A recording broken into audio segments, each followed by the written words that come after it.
There are many hard and very strong things on Earth. Diamonds, titanium, hardened steel. It seems like they can resist anything.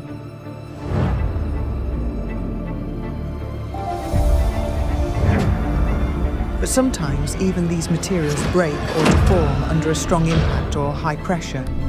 The laws of physics have their limits. But there are times on Earth when no law holds sway and everything around is crumbling, shattering the world as we know it.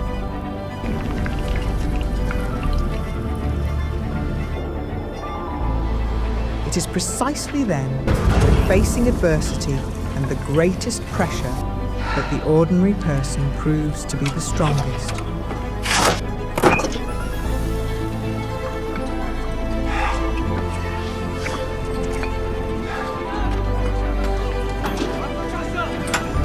People.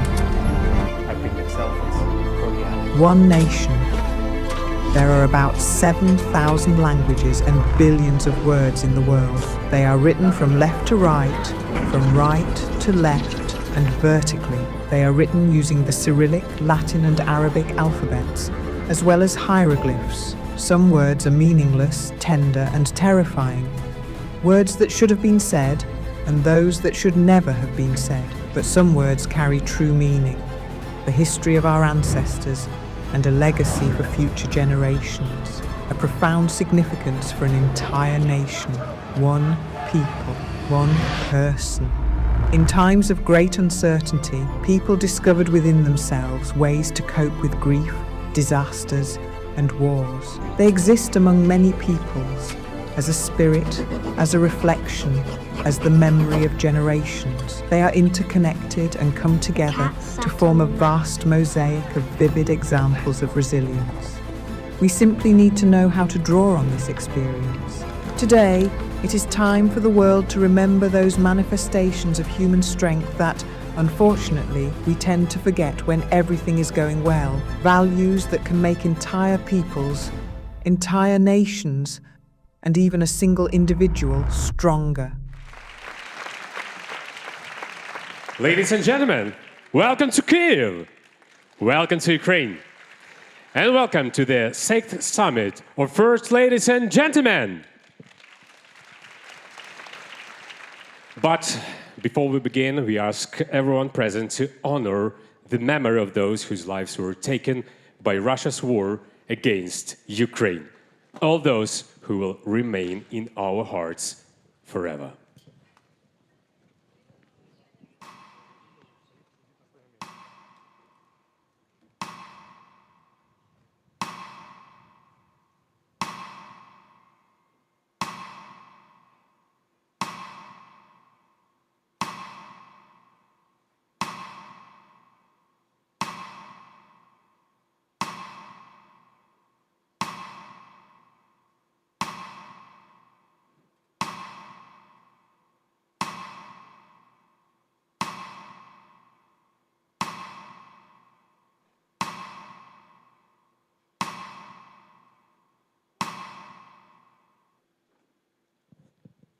Thank you. We would also like to take this opportunity to thank those to whom our country owes its life, fights and voice to the world about the future. Our defense and security forces, the soldiers of the armed forces of Ukraine. Glory to Ukraine! Slava Ukraini!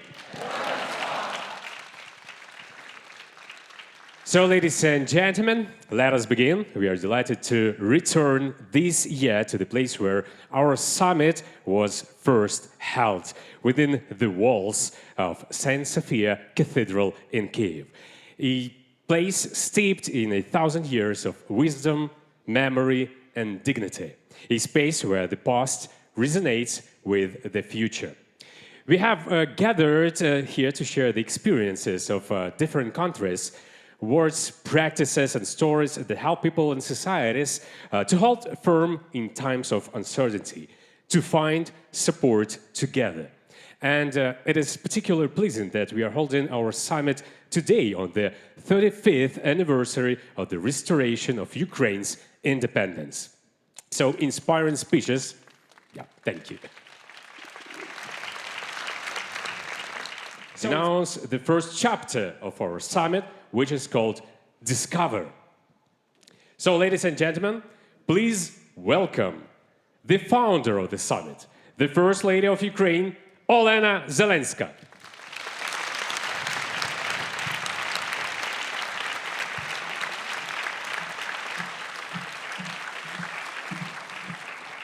Добрий день, вітаю ще раз всіх з Днем Незалежності нашої батьківщини. I would like to greet you all on the occasion of the 35th anniversary of Ukraine's restored independence. And the summit, our Ukrainian colleagues and guests, participants of this summit, and always with a special feeling, a special до нас з інших країн. experience, I greet our guests. Подивитися, It's a special sentiment to come here to try to understand, to diving, and this is the answer to the question, how are you? When I hear from people outside Ukraine how you experience, survive, how you manage people who have sleepless nights, who spend their nights underground in the metro stations, trying to comfort their children. Next morning, they have their first coffee, go to their work, take their children to school.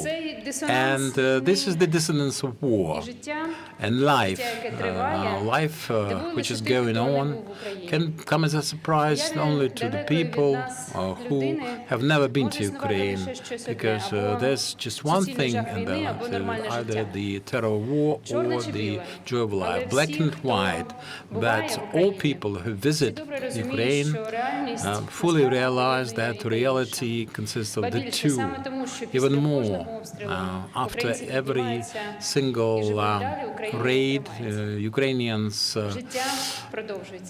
rise and go on with proceed with their lives. Stress, trauma, difficulties, dire straits, and this is resilience for you, your ability to revive. 3 years ago, at our third summit here in Kiev, we were making first attempts to approach this topic, mental health. In 11 countries we researched, and then we came across the high level of stress because of this war.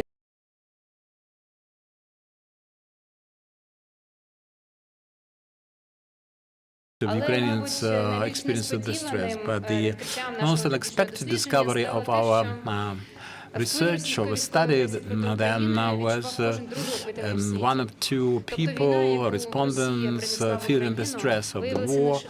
It wasn't just a Ukrainian tragedy. Its psychological effect goes far beyond our country. And then we started the all-Ukrainian program, Mental Health, to design this network of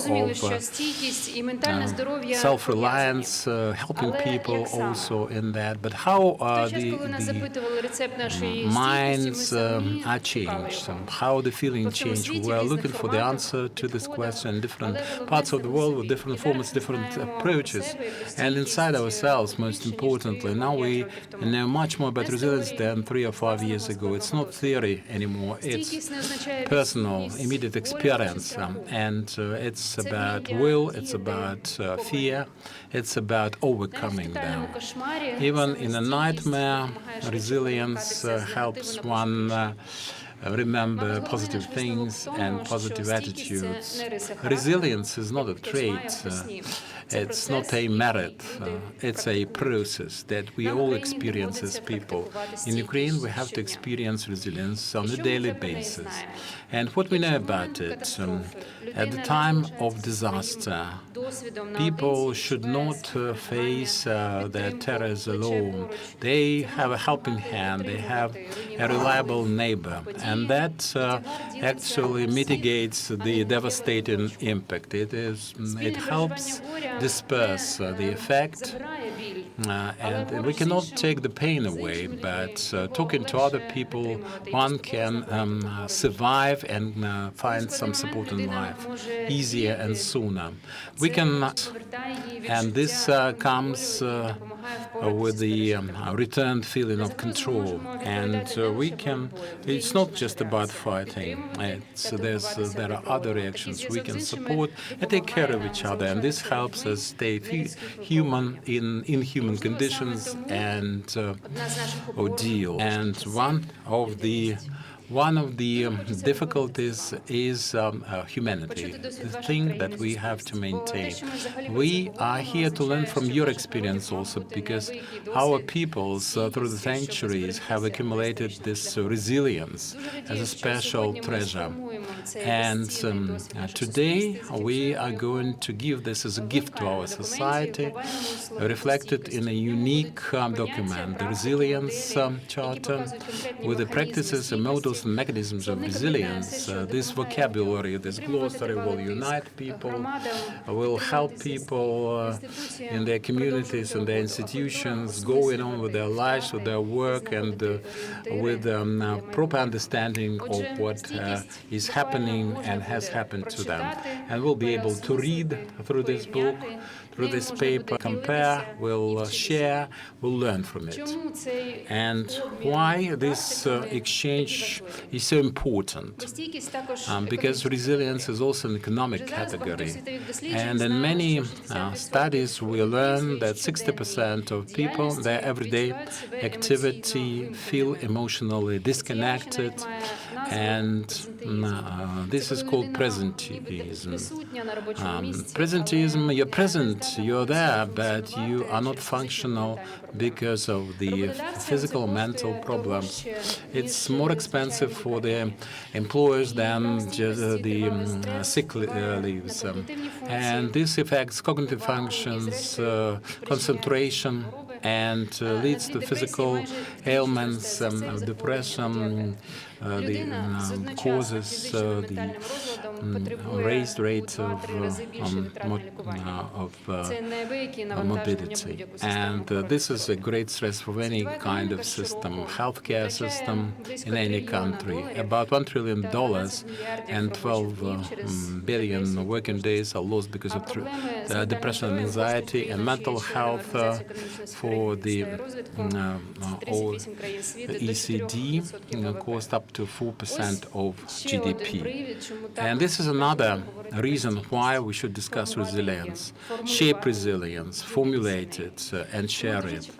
And I'm expecting your contributions, dear guests. And there are no easy answers to any of these questions, but we cherish hope that even after the most difficult test will come out of it with understanding, with appreciation, and better ability to survive.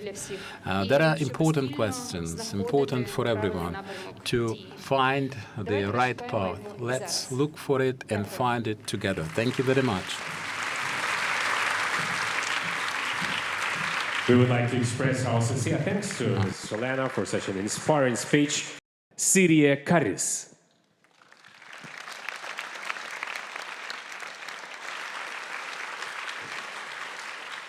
Excellencies, distinguished guests, dear friends, it is an honor to be here in Kiev on Ukraine's Independence Day.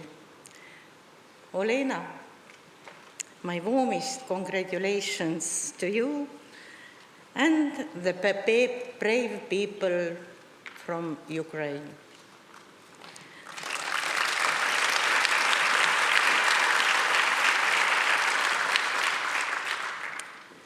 Let me now turn to the topic at hand.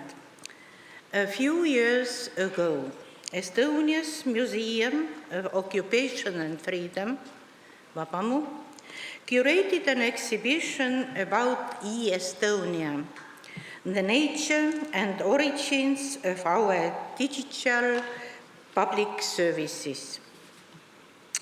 The exhibition shared stories of many people who were involved in building our digital society. When I visited the museum, I was amazed to hear how many of those people referred back to Tiger Leap as the starting point of their interest and skills in IT. Looking back, it is difficult to imagine Estonia becoming the digital nation we know today, with its globally outstanding startup scene.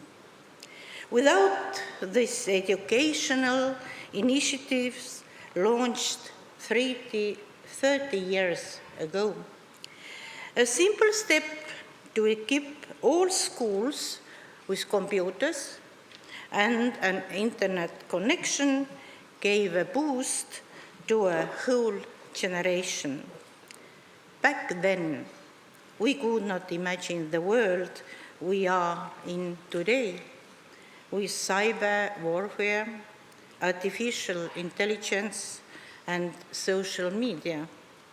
But training our society early to understand and use new technology proved to be the key to building the adaptability and resilience of our citizens. We need to do more than to distribute computers. For us, Tiger Leap remains a model of how education innovation can build prosperity and resilience over decades.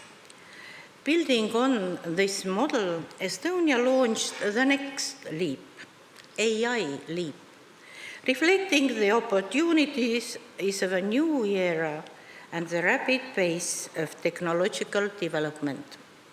This initiative is more than just providing access to the world's leading AI models. It places a strong emphasis on teacher training and seeks to rethink education, equipping young people with the critical skills they will need in the years ahead.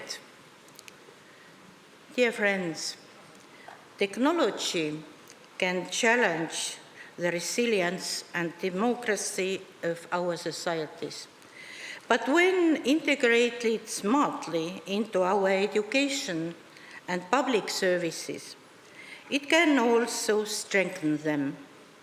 As Ukraine has demonstrated by keeping its state, schools, and essential services functioning ever under relentless attack. Let us all commit to creating educational initiatives that equip our younger generation with the skills, the means, and the determination to safeguard our democracies. Thank you. Дуже вам дякую.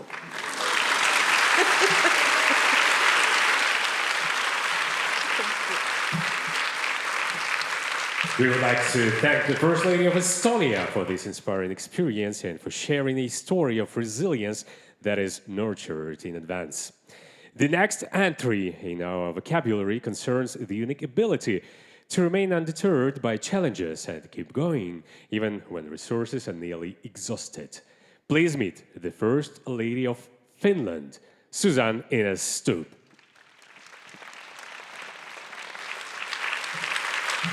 Excellencies, distinguished guests, ladies and gentlemen, friends. When I saw the request from Olena and her team to describe our national approach in Finland to resilience, the choice of topic was easy. In Finland, the key concept is sisu. Sisu means grit, perseverance, determination, courage. The ability to keep going when ordinary resources are no longer enough. It's the very essence of resilience. The word sisu comes from sisus, which can mean the interior of a place or of a person. So sisu can really be thought of as inner strength or having the guts never to give up. The concept of sisu appears to have been around for centuries, but the term became more widely used in the early 20th century, particularly during the time of the Winter War from November 1939 to March 1940. Finland's brave and lonely fight against the Russians, preserving Finnish independence against the odds, was the epitome of sisu. Over the years, we've seen many examples of sisu in athletics, business, and in everyday life. Endurance runners such as Paavo Nurmi back in the 1920s and Lasse Viren in the 70s, who achieved amazing feats in the Olympics. Companies such as Nokia, which reinvented itself from rubber boots to mobile phones and is now a world leader in network infrastructure. And today, sisu is shown in the Finnish focus on hard work, entrepreneurship, and in getting things done no matter what. It's shown in Finland's collective social responsibility and mutual trust, and in the ability to regroup and rebuild during hard times and afterwards. Sisu is demonstrated in particular in the unique Finnish concept of comprehensive security, which involves the whole of society being prepared for and responsive to disruptions and crises. Everything from home accidents to local floods and fires to environmental disasters or major conflicts. Finland's comprehensive security strategy is a key demonstration of sisu in today's world. It shows how resilience is built into everyday life. But the Winter War lasted 105 days. It was followed by the continuation war against Russia and the Lapland War against the Nazis. Russia's full-scale war of aggression against Ukraine has now lasted longer than all three of those conflicts put together. By any stretch of the imagination, Ukrainians have shown remarkable sisu throughout the past 4.5 years. We Finns are proud to share the concept of sisu with Ukraine, and we hold the utmost admiration for the way in which Ukrainians from all sectors of society have repeatedly demonstrated their sisu to the outside world. Thank you.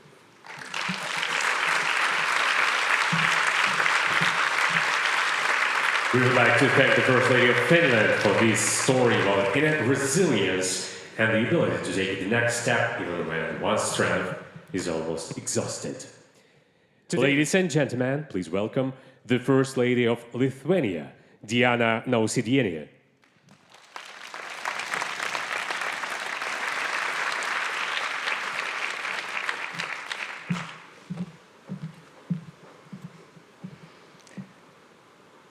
Distinguished guests, dear colleagues, дорога Олено,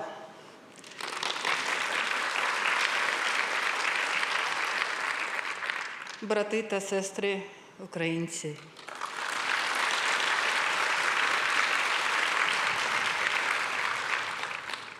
духом не впадеш, силою взяти не зможуть. You must never give up. If your spirit remains unbroken, no force shall prevail against you. Today here in Kyiv, the world is witnessing the stoic and unbreakable will of a heroic, sovereign nation. We are commemorating the precious Independence Day of Ukraine. The unconquerable spirit of those who defend the freedom of their homeland is a force that even the armies of the greatest empires cannot overcome. The resistance of each and every one of us to aggression matters. Each person's resilience and commitment to defending justice, humanistic principles, and democratic values matter. Every one of us, every righteous defender, stands as a powerful warrior for justice.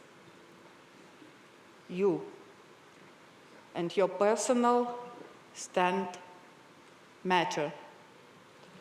The gate to glory of just victory is society's spirit of resilience and commitment to true values. Allow me to share a fact from the history of my country's struggle for freedom. The first public protest against the Soviet occupation of Lithuania in 1940 came from thousands of Lithuanian teachers. At the end of that summer of occupation, the puppet government gathered them at the Kaunas arena. The occupiers demanded that from the new school year, teachers begin instilling a Soviet spirit in their pupils. But instead of compliance, the Lithuanian teachers rose up together and sang not the anthem of the regime, their ideological tool, but the anthem of independent Lithuania. At that time, many Lithuanian teachers were also the members of the Šauliai, the Riflemen's Union, the largest and the most popular civic organization in Lithuania. The founder of the union was Vladas Putvinskis, a descendant of an old Lithuanian family and a nobleman. He passionately promoted a unique ethics of Šauliai devoted to the defense of the homeland. In his view, a rifleman must not only strengthen body and will, not only educate oneself, but also enlighten others, shine bright for the society. The founder and first leader of the union emphasized Šauliai must cultivate aristocrats of the spirit. In 1923, the representative of independent Ukraine, Kupchenko, speaking at a Congress of the Lithuanian Riflemen's Union, highlighted the unity of unbreakable and invincible rifleman's spirit, which was truly alive among the Ukrainian nation as well, and still is. The cultural and patriotic work of the Šauliai was just as important as preparation for armed defense. We did not surrender our souls to the occupiers. Although the Soviets seized our country in 1940, we never lost what mattered most: the high cultural level of national consciousness and ideals. societal resilience in the face of evil. All that embodies the Cholet mindset. It remained alive. The conviction that a decent, dignified, high-quality life, a culture of social maturity, and Western European civilizational values must be defended. History teaches us that in today's difficult reality, three words hold deep significance for us: Cholet, unity, and humanistic culture. Let me speak of the strength of Lithuania, its people, and the principles of the society we seek to build. We do not destroy, we do not rob, we do not rape, we create, we strive to succeed, and we stand for life.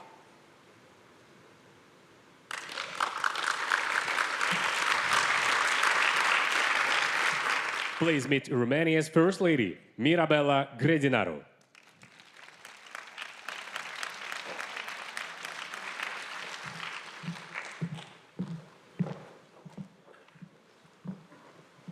Excellencies, distinguished guests, ladies and gentlemen. Thank you, Mrs. Olena Zelenska, for bringing us together around conversations that matter. It is a privilege and an honor to be part of such a meaningful debate. The theme of this year's summit reminds us that every nation develops its own instruments to cope with hardship. Every country carries its own vocabulary of resilience, odds shaped by history, collective memory, and the persistent determination of generations. Today, I would like to share one from the Romanian language, Dârzenie. It stands for the silent, private act of simply not becoming someone else under pressure. On the wall of a family home in the town of Făgăraș hung a photograph. A stoic man, his traditional coat worn through many harsh winters, looking straight into the distance. Mountains behind him. No long explanation accompanied the image, only a simple remark, spoken once by a close relative. He decided not to give up. That was all. In Romania, we associate this attitude with the word dârzenie. It is the refusal to soften, even under great pressure, moral firmness, far more than defiance. Defiance needs an audience. Dârzenie doesn't. It is what a language does when empires tries to replace it. What a community does when its bonds are threatened.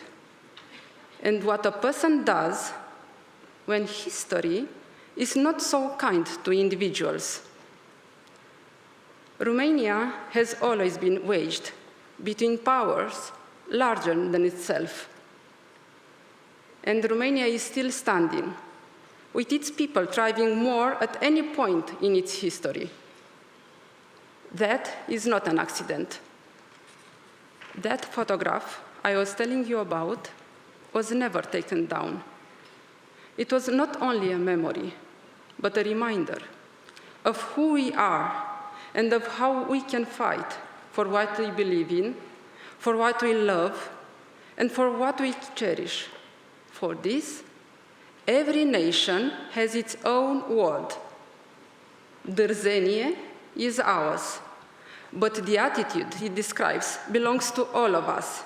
The same instinct that built monasteries to last for centuries now empowers our country to stand with its friends and allies by choice.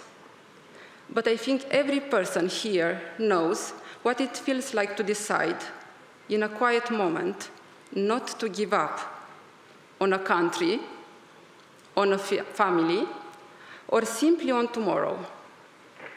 And looking at the audience, although the word is in Romanian, I feel its understanding and experience are universal.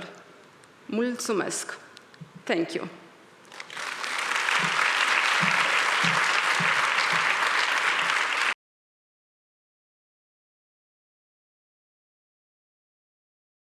And now we turn to the next page of our vocabulary. It is about how faith, the sense of belonging and bonds with loved ones are preserved across generations. And how even in the most difficult times, an age-old family tradition can remain a source of unity and mutual support. Please welcome the First Lady of Serbia, Tamara Vučić.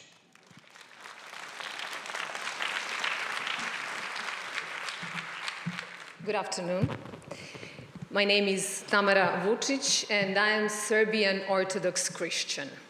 For as long as I can remember, I have looked forward to one special day each year, a day when family, friends, and neighbors gather around our table, when my father and grandfather welcome our guests, and when we share words of gratitude and prayers for health, salvation, and prosperity. And when old grudges are left behind. In the home when I was born and raised, that special day is November the 16th, St. George's Day. In the family I married into, it is December the 19th, St. Nicholas Day. Different saints, the same flame. A flame that reminds us about what truly matters. Family, hope, faith, truth, and unity. It is not merely a flame of one family, it is a living code of Serbian identity. That is Slava. Slava is the celebration of the family's patron saint, honoring our ancestors, blessing our descendants, and bringing generations together around one sacred table. Its roots reach deep into medieval Serbia, into the time of the Nemanjić dynasty. At the height of their earthly power, our rulers laid down their golden crowns and withdrew into the silence of monastic cells. Instead of palaces, they left behind endowments, white churches that still stand today like prayers written in stone.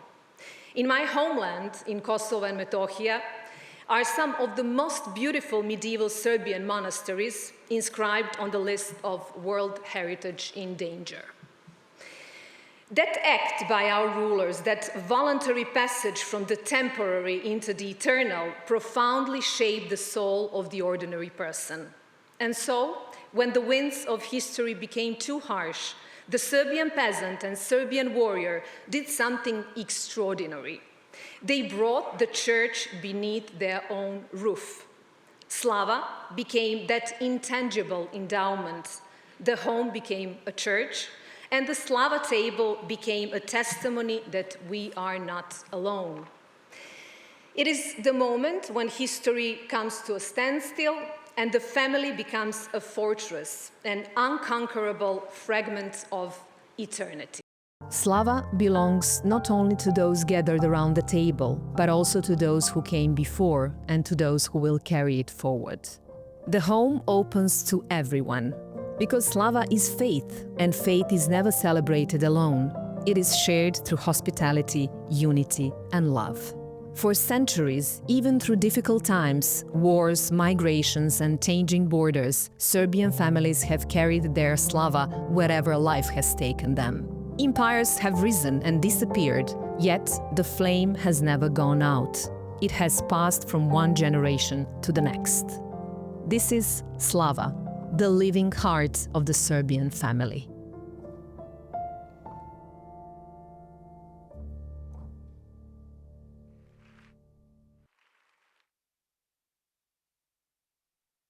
Teaches us that the passing storms of this world are powerless against those who have anchored their soul to eternity. Because Slava is more than a tradition, it is a bridge between generations, our memory, our faith, our identity. And as long as the candle burns, we know who we are. Ďakujem. We would like to thank the First Lady of Serbia for this heartwarming story about mutual support, about the power of people to rally around those who need support right now. Thank you very much for these messages. And now we turn to the next page of the global vocabulary. It's about courageous people whose willingness to help has been a part of the community long before a crisis strikes. Please meet Slovenia's first gentleman, Aleš Musar.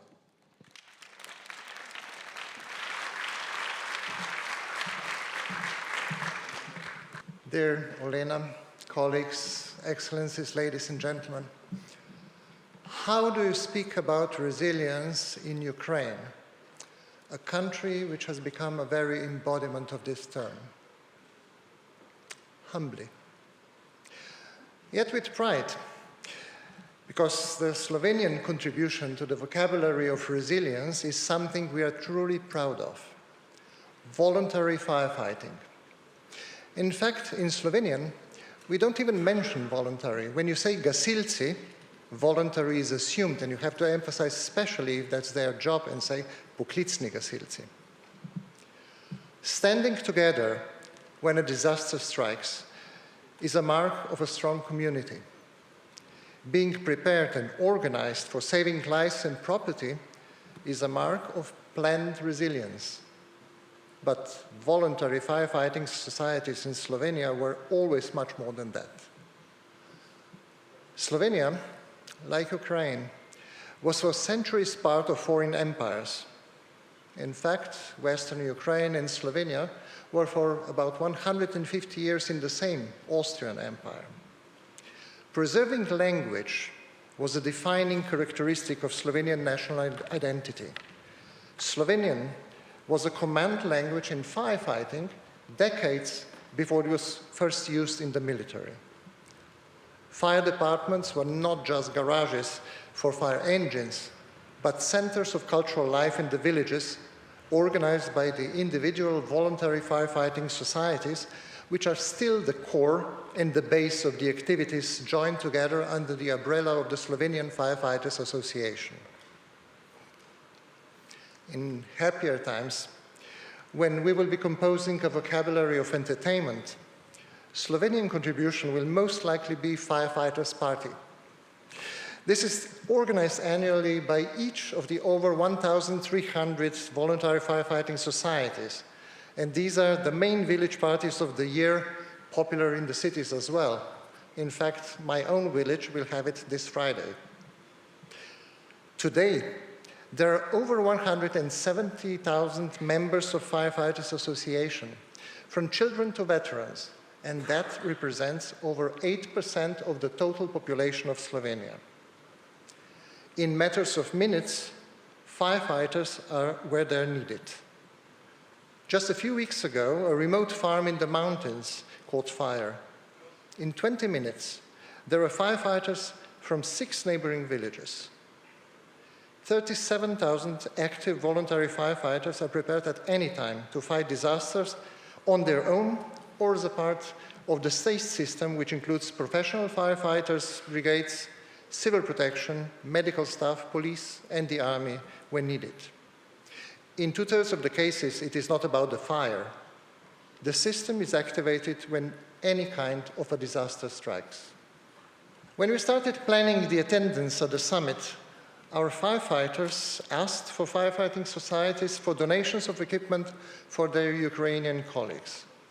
In a few days, enough was collected to fill a van, which will bring equipment that state emergency services of Ukraine will receive and direct to firefighters in Chernihiv.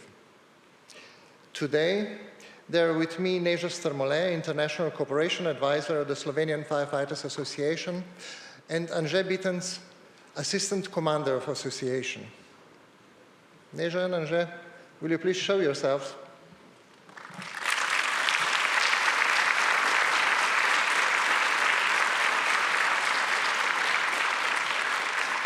If you want to see a face of Slovenian resilience, look at them.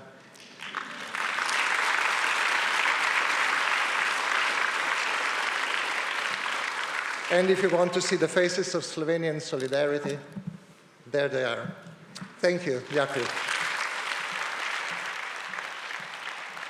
We would like to thank Aleš Musar for this example of the Slovenian people's willingness to stand by us and help when it is needed most.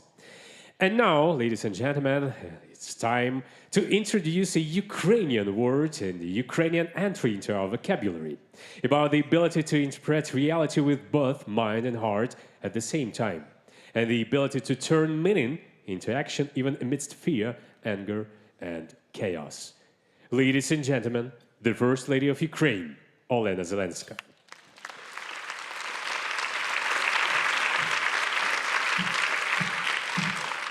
Дякую ще раз. Thank you very much. I would like to greet you again, and first of all, I would like to thank you Ось цього, до речі, глобального словника for this global vocabulary or glossary of resilience we have already described. This is a whole mosaic of experience, and many cases with the peoples, it starts with joint action, and that leads to resilience. And this is also a technology as a resource in Estonia, serving your community as in Slovenia. Family values, like in Serbia, voluntary defense, like in Lithuania. So resilience is rooted in people caring and people providing. So this is not just about the scale of challenge. We have to concentrate on our next step, always. And we can learn from the Finnish concept exactly that. And thank you for sharing your valuable, precious knowledge that comes from the heart of your national history and experience. Another page of our glossary of vocabulary. This is characteristic of the systems. Resilience means resilience of economy, strength of your infrastructure, self-organization, being reliable. But when we discuss things happening inside people, we came up with a different name, which is called Sophinis in Ukrainian, but can be translated as Sophianicity or Sophianic quality into English. This is your ability to have a holistic view of everything with your feelings and with your mind. This is not something that you choose between the two. You have both. And Ukrainians, condocentric nation. Heart is our powerhouse of truth. You can take philosophers like Skovoroda, writers like Taras Shevchenko and Ivan Franko, and this is seeing the essence under the surface of, under the ripples of what is happening on the surface, and to understand that the world changes us and take the things that can provide for our better next step, more accurate. Thirdly, this is sticking to your values when the external world is shaking and the benchmarks disappear. When we asked Ukrainians what would hold them together, they said family, the warm circle. The most important thing for me is my family. One lady from Odessa region, our Odessa country, said, and then understanding that should be translated into action.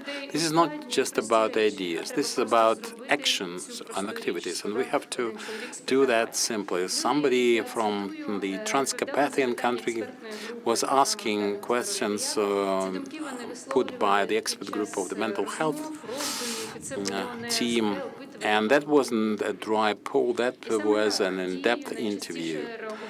And people were responding with that to the announced beginning of the full-scale invasion. Not shock that paralyzes, but movement that energizes. And that is Sophianicity, or Sophianistic in Ukrainian, understanding of the poem that is translated into action immediately.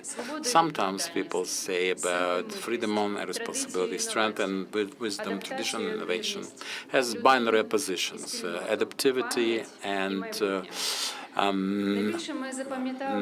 naturalness. But we had both. That was something uniting us immediately. Somebody from Berlin, some lady from Berlin said. Sophianicity comes from sophiology. This is the ancient wisdom of Greece, and now we are actually under the shelter of the Saint Sophia's cathedral here. Sophia in Greek means wisdom, and we were helped by Ukrainian academics who conducted the necessary research. They traced Sophianicity and people's experience, people's conduct, their behavior, their ability to revive, to be resilient, to stay afloat. And this is something that we've always had in our nation, in our people first. This is not a system, a process. This is a person, an individual who decides for themselves, for oneself, about how to act in the circumstances provided. This is about mastering the situation, keeping your freedom, keeping your right to respond in the most suitable way, how to channel your energy that you still retain. And Sophianicity, to me, today is something like that situation when we have another Russian attack, terrible attack, and people come out of their flats, out of their houses immediately after the attack, looking for the best way to help to remove the debris and to help the wounded. Let's see the video.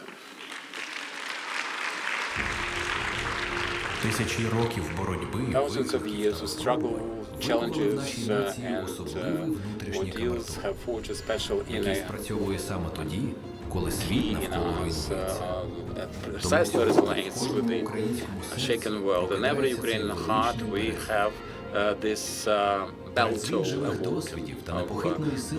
living experience, and the generations of Ukrainians, the experience in survival. It's called Sophianicity in Ukrainian, Sophianicity in English. This is not just philosophy, this is our inner foundation. This is the axis that unites past, present, and future, making us holistic. This is not about panic, this is about deep sense of calm. There's chaos around you, but you do the right thing for your people. To me, this is Sophianicity or Sophianicity. Sophianic quality is wisdom that is translated into action, choosing the right path in uncertainty. This is the heritage of our ancestors, their understanding. No matter how often they try to destroy us, we come back and rebuild and recover. This is your responsibility before posterity. This is the responsibility for the impact that we are trying to turn off and to deter for the future generation. This is our light, the light for the future, forever. This is our will to live, to fight, to keep wisdom, to study, to learn, and to keep the nation together.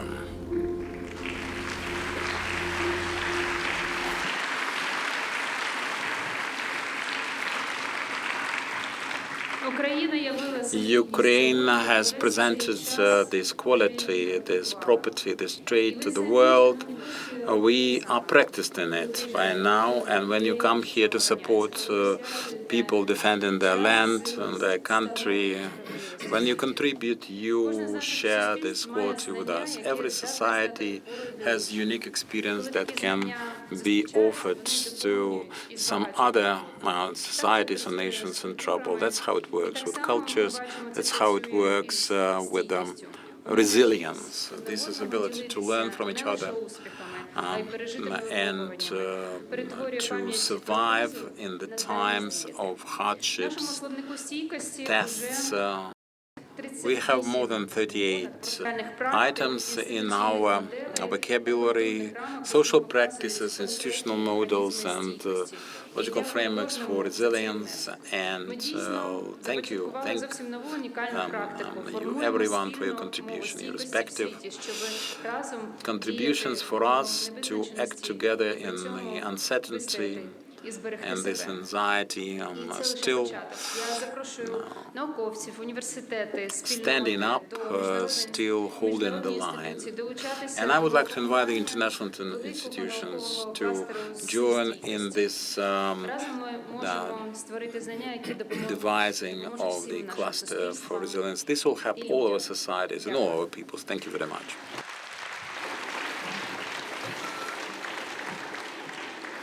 Olena Zelenska, thank you so much. Thank you. And of course, thank you, distinguished First Ladies and Gentlemen, for sharing your innermost thoughts. Thank you so much.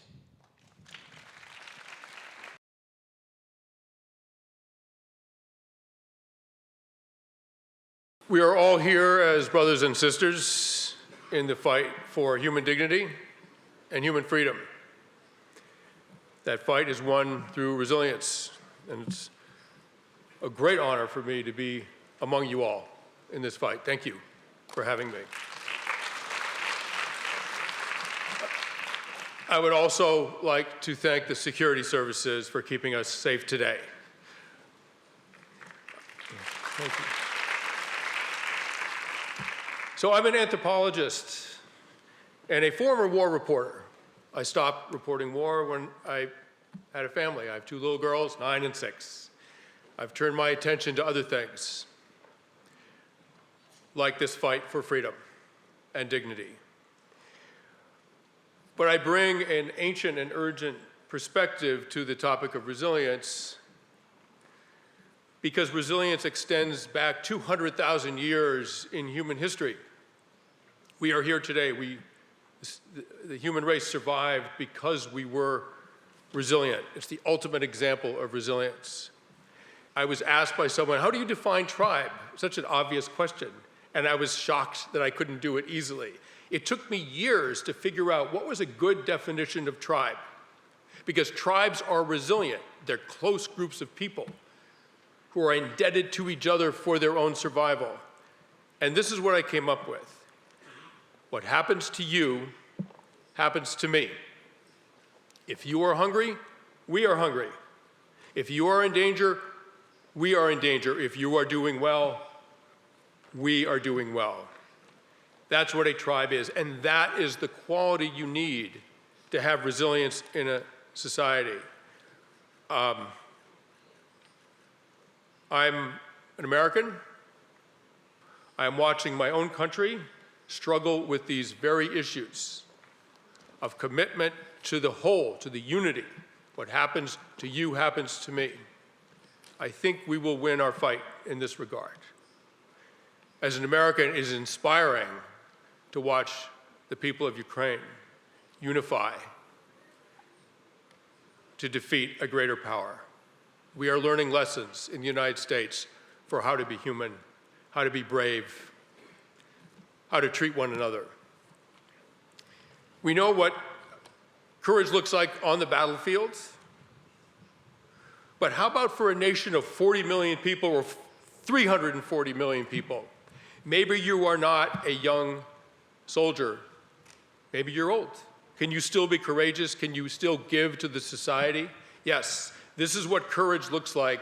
This is what resilience looks like off the battlefield. Once I was, many years ago, in the middle of the war on terror. I was leaving a hotel early in the morning, and there was a very handsome older man in his 70s in a wheelchair, and his right leg ended at the knee. And His knee was covered in bandages. Whatever had happened had just happened. And he was trying to get into a locked car. He couldn't get in, and I went over to see if I could help him. And he said, no, my wife will be along soon enough. And I said, well, seems really hard what you're facing, and you seem very, very brave about it. And he looked at me like I was the biggest idiot he had met all week. And he said, brave about it. There's young people in this country missing both their legs. Do not tell me that I'm brave. That's resilience in a society. He was being resilient as an individual, facing his own struggle, his own pain. And he was also being resilient as a citizen. More of that, please. There should be a statue to that man. Ukraine will survive. We all know it. I think at this point, even Putin does. But survival is only half the fight because the cost of that fight can still destroy the heart and soul of a person or of a nation. Resilience for Ukraine, for everyone, means being strong, not hard, flexible, not brittle, open, not ideological, determined, and not cruel. Men obviously predominate on the battlefield. Most soldiers are male, not all. But in the larger battle of life, women are the heroes. Without the women of Ukraine, none of this would be possible. In any just and resilient society, the role of women is put forward on the same level as the men. They are the same thing. These are people putting others first. They deserve equal honor. If you want a resilient society, that must be done, or you will fail in your efforts. I can tell you a short story of the power of women. In the mill strikes in Massachusetts 100 years ago, the steel mill strikes, the textile mill strikes, the strikes were failing. About 100 years ago, the strikes were failing because the governor put National Guard troops on the streets with rifles and fixed bayonets, and they brutalized the men who were out there. And then the strikers put women on the front line, grandmothers, women with children, incredibly brave women who faced the bayonets, and the soldiers didn't know what to do. And one frustrated captain said, one good soldier can handle 10 men, but it takes 10 soldiers to handle one woman. That's the power of women. If you don't create a society like this, you are running the risk with veterans and eventually with everybody of terrible things. We know what they are: alcoholism, bitterness and isolation, conflict with loved ones, suicide. What happens with veterans eventually happens to the entire society.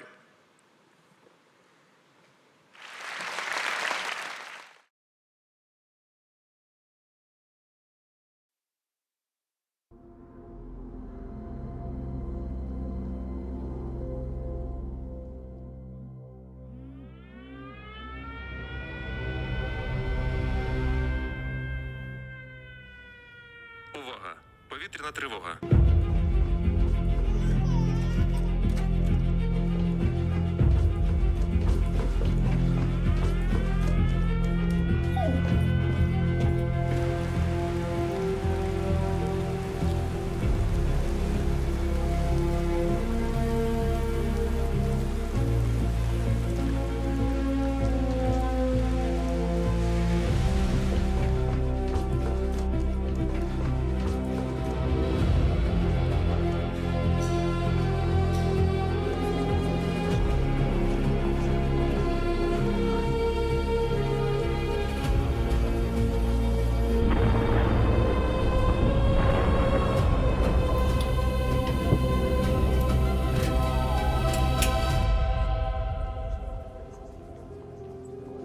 Коли це летить змій,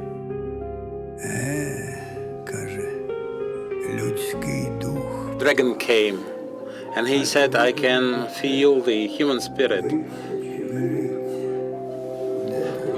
What are you going to choose? peace or fight? Fight. Definitely fight. The boy said.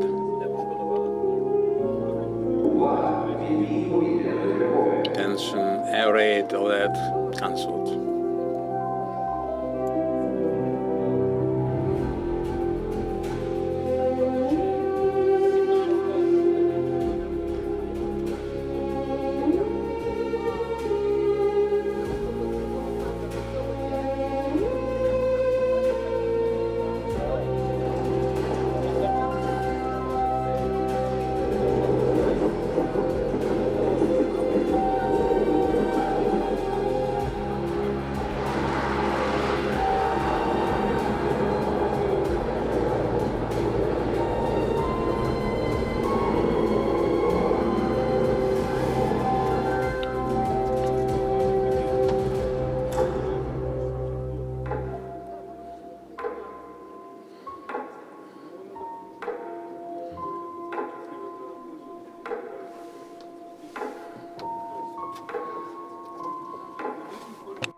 Вельмишановні пані та панове, дорогі друзі.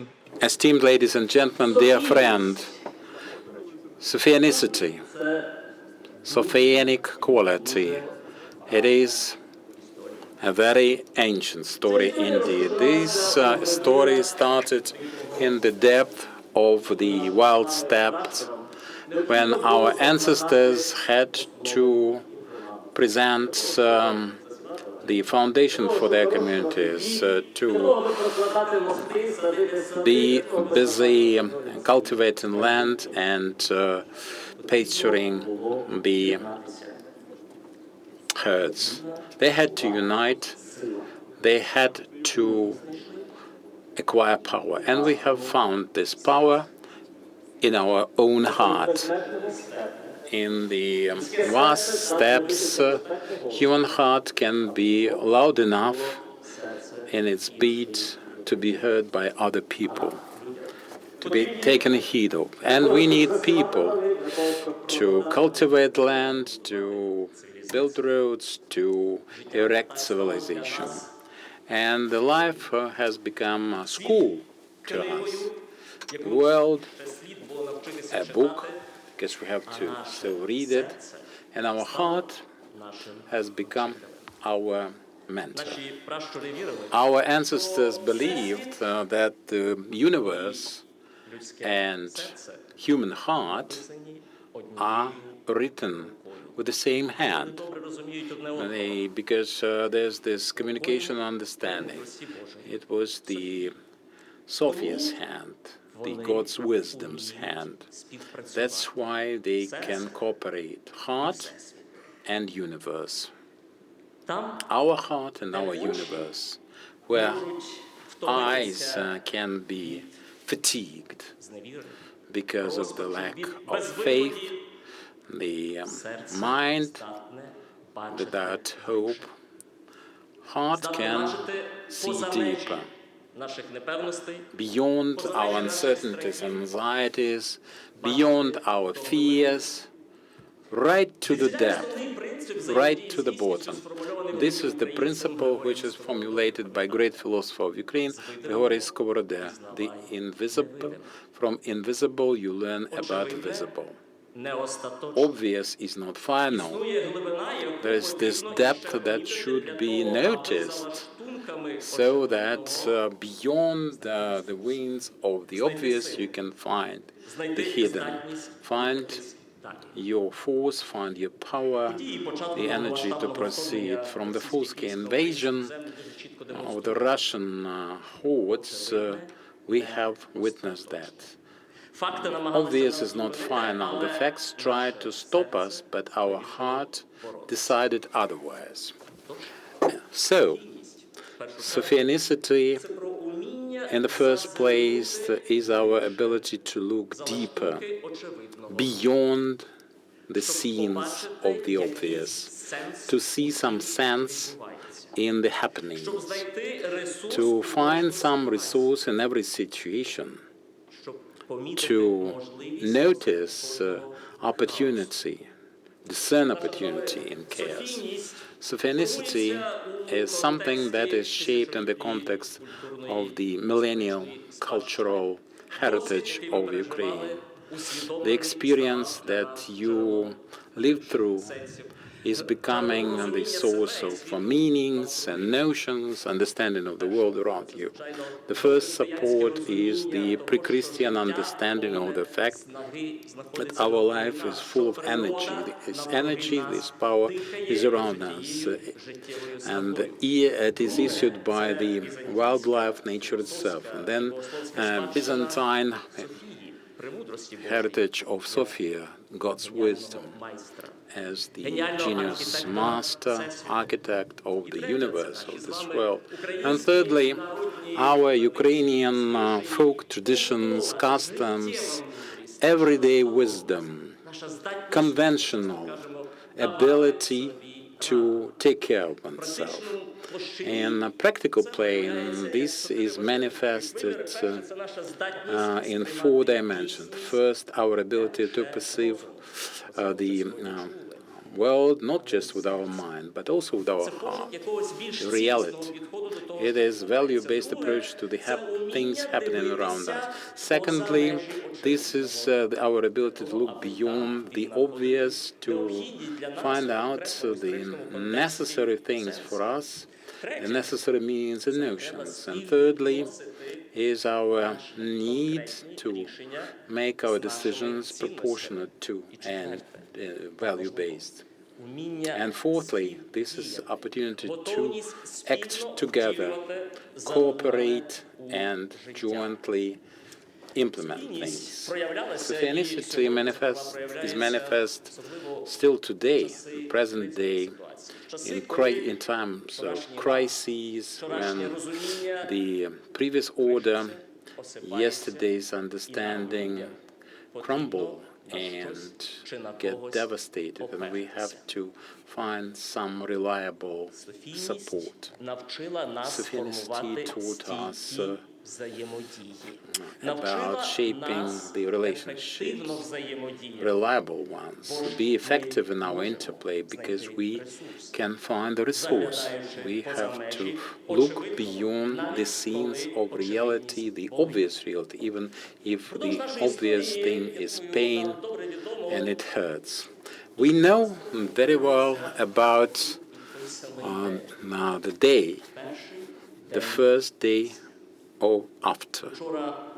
Yesterday everything was clear, obvious, customary and recognizable. Now the day after comes. Everything is in ruins and we have to start anew. And then we have this involuntary question: what should I do today? What should I start? What should I begin?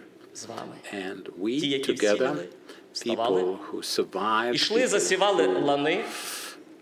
прокладали мости, kept on запалювали над своїм cultivating небом зорі land, мрій, бо так fueling the нас energy навчило sector. життя.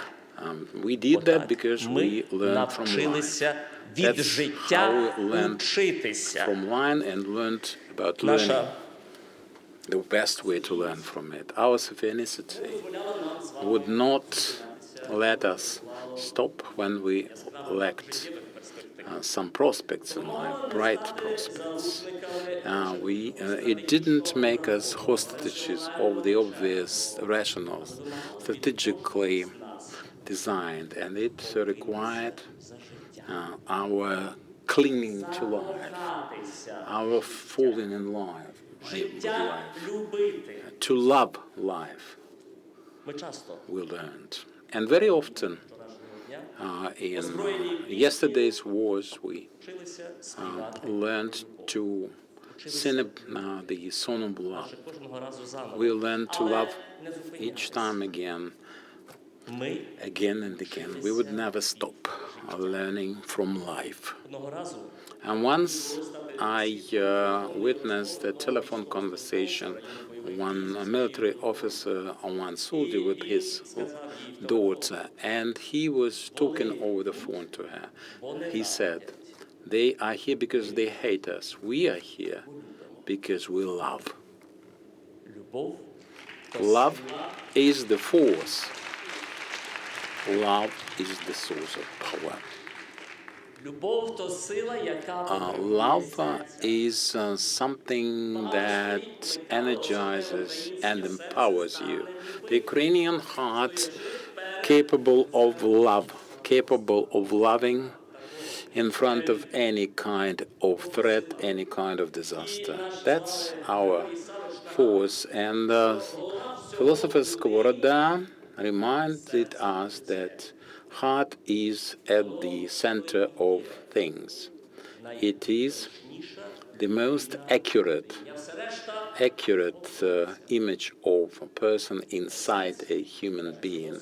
And he said, the heart is powerful in its own way, in its own right, and has the grain of truth that can actually produce a whole plantation and provide for the desirable result. Yes, in the abyss of human heart, the obvious will tell us that this is not so, but the obvious things are not final if you are equipped and armed with your living and loving heart. And somebody should see that force. Somebody should believe in it, have faith in it, sometimes personally, sometimes institutionally, to group the way, to probe the way, and it has helped us on numerous occasions to survive, to stand up, to overcome, and continue with our growth. Yes, life is still a school. Yes, experience is still a source of power of understanding, but our heart is the in-depth dimension of our perception and our appreciation of the reality. And you need courage to unchain your heart, to unchain it, to liberate it for the opportunities surrounding us in this outer world, in our relationships. And it is very important not to forget about oneself. And some historic experience, some historical traditions provided us with three support, three pillars of our Sophianistic: will to live, strength to fight, and wisdom to study. Our classical writer Alexander Dovzhenko, the famous film director, once wrote on the margin of his diary during the Second World War: human resilience in front of terrible threats. A human being at war is about will. If there's a will, there's a person. No will, no person. And you have as much human being in you as much will you have. And Julius Sverdenko, surprised because Mr. Sverdenko, said that I started to appreciate love after losing my limbs in terrible extreme force. I was the only wounded person surviving. I was crawling around, I was eating snow, I was drinking it, I tried to make some steps and couldn't. There was no panic. There was just the will to live as long as I can. And we have to overcome the injury in ourselves. And that is why our veterans have the games of the invincible, and they come to the stage to dance, because life is always stronger than anything. And that's what we learn from experience. Alexandra Pascal from Odessa country. A girl she was 6 when she lost a limb, and a fortnight she spent in coma. And I think we all witnessed her comeback. She recently came back from her trip around the world with the dance of freedom. Why?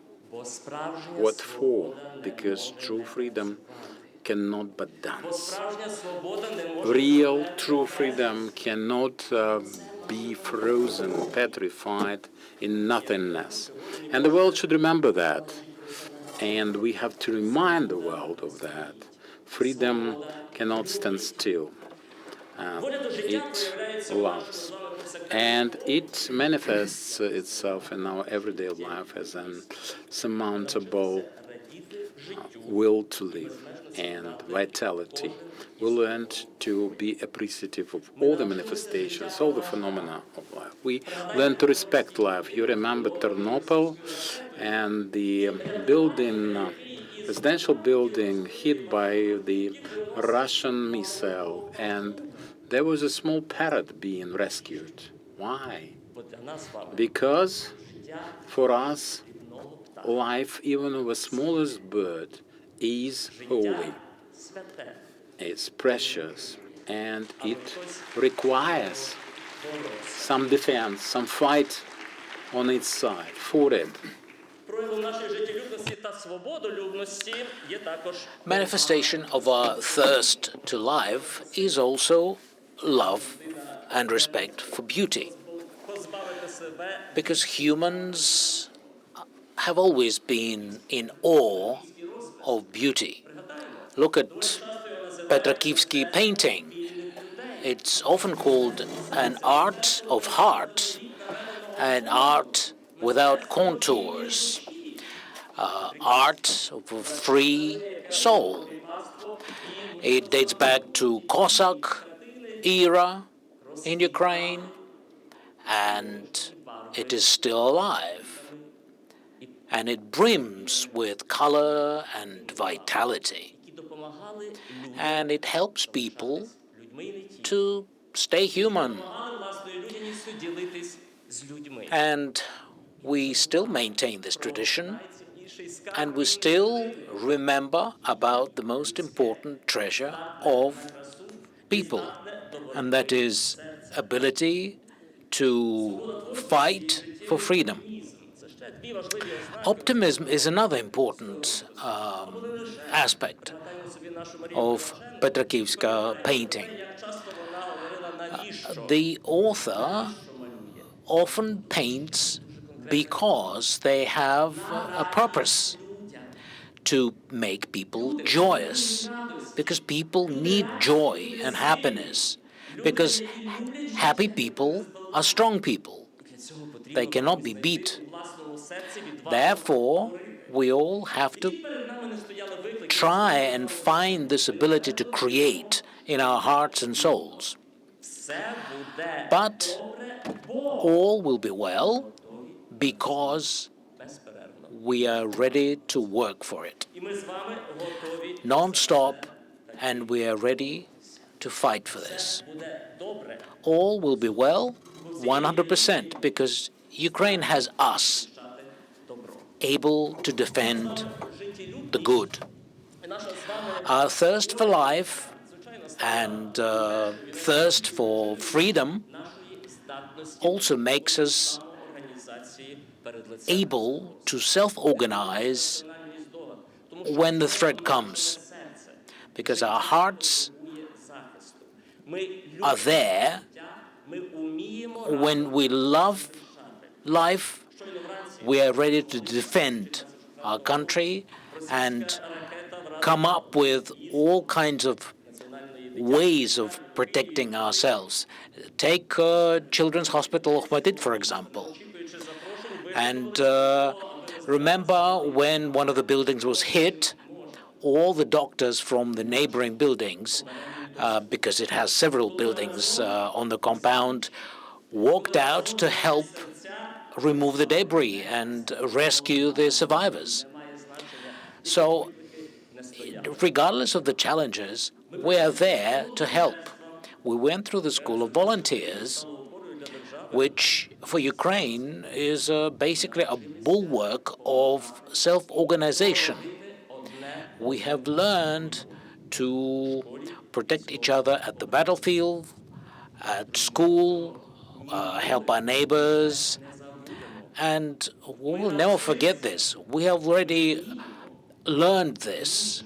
We are capable of doing this.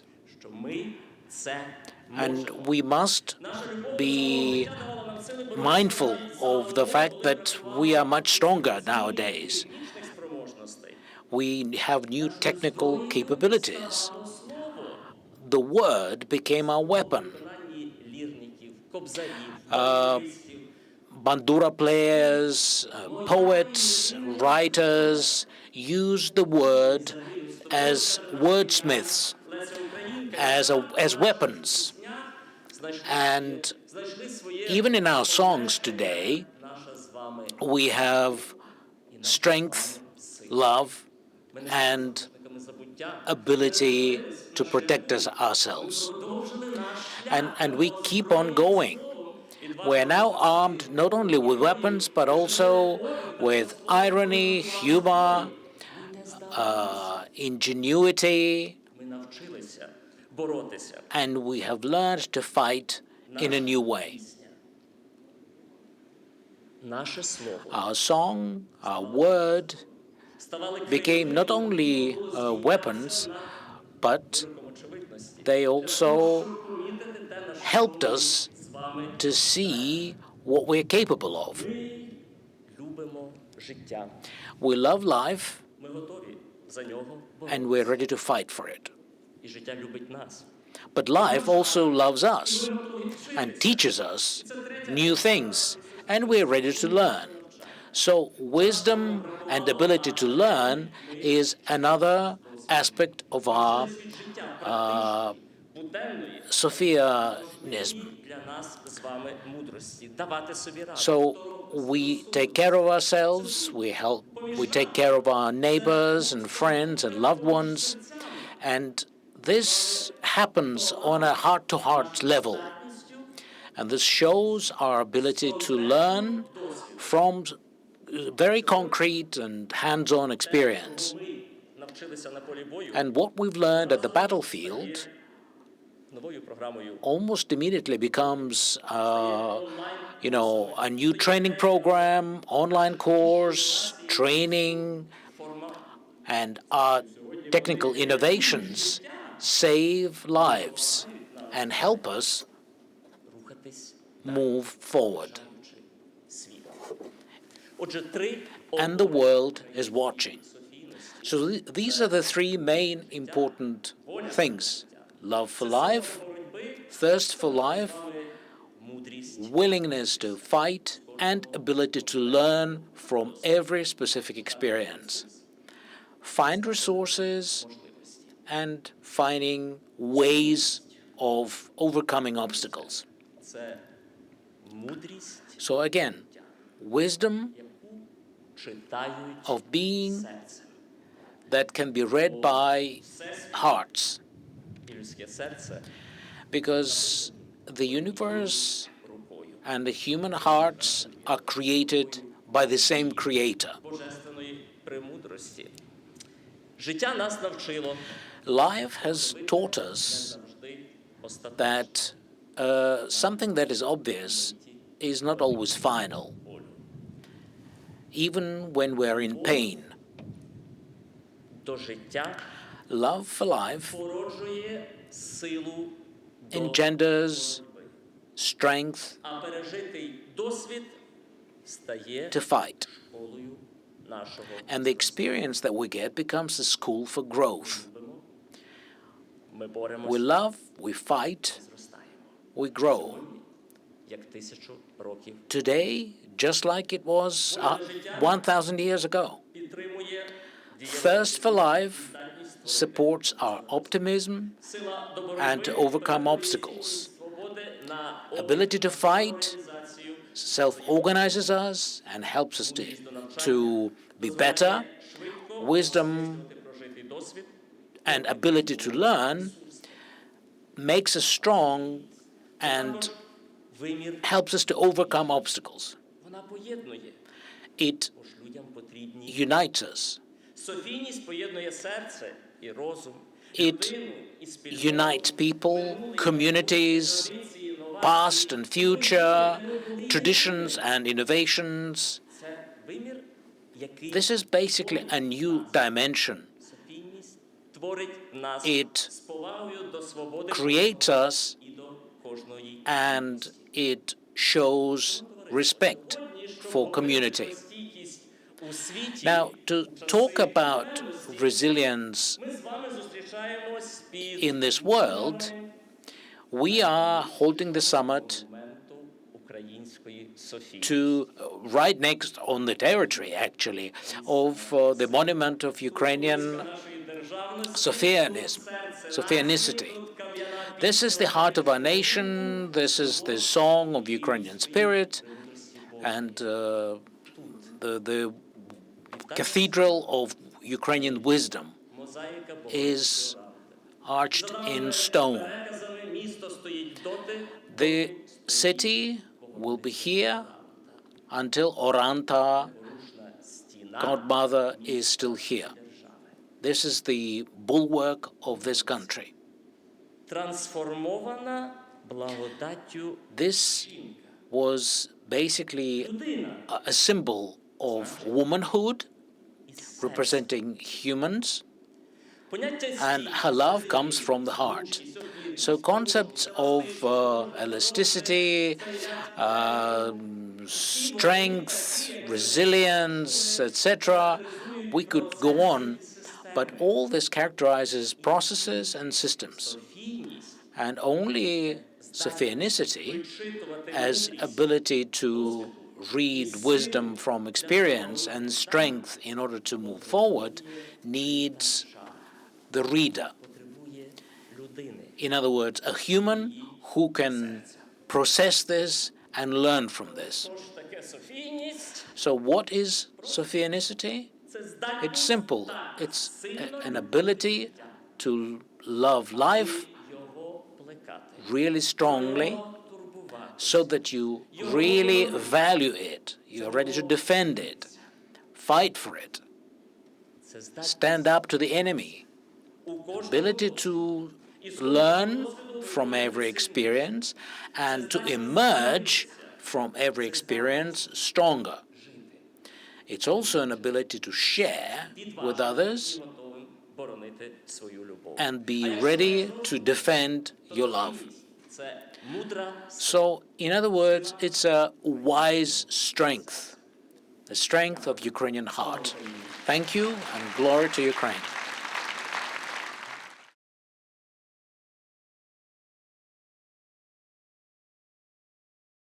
На роботу в нічну зміну. Hello. Як завжди.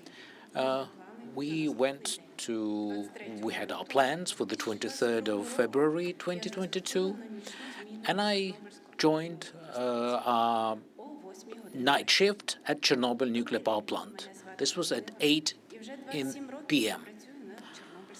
I've been working at Chernobyl NPP for 27 years.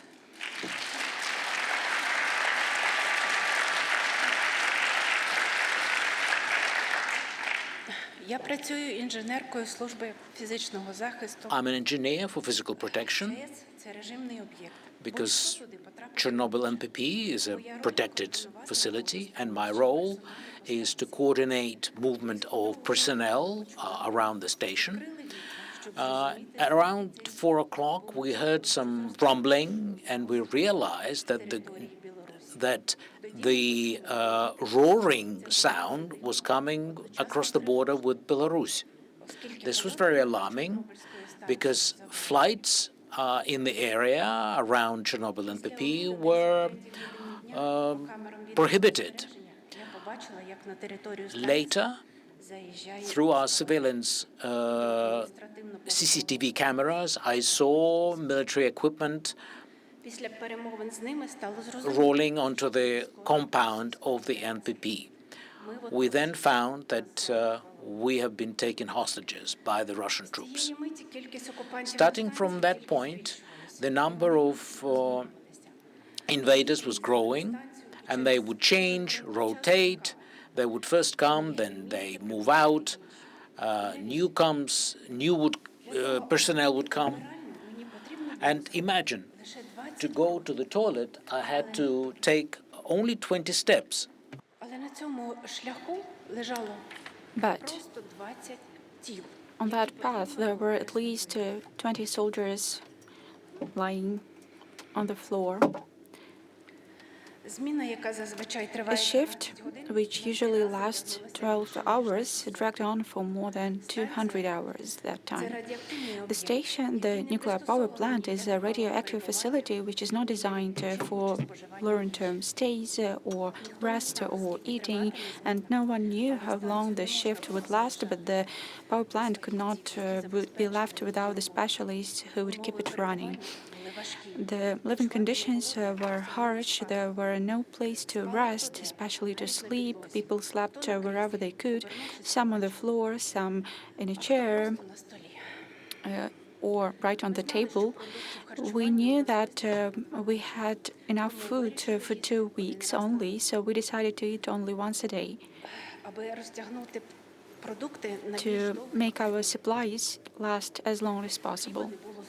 There was no bread at all. We managed to convince the generals of the Russian Federation that for the security of the facility and to maintain control over their own military personnel, it was better to restrict the movement of personnel. We did not allow them to move freely through the buildings and barred them from entering particularly sensitive areas. Russians were shelling the surrounding area. One of the shells hit the Chernobyl nuclear power plant, causing a complete power outage at the plant.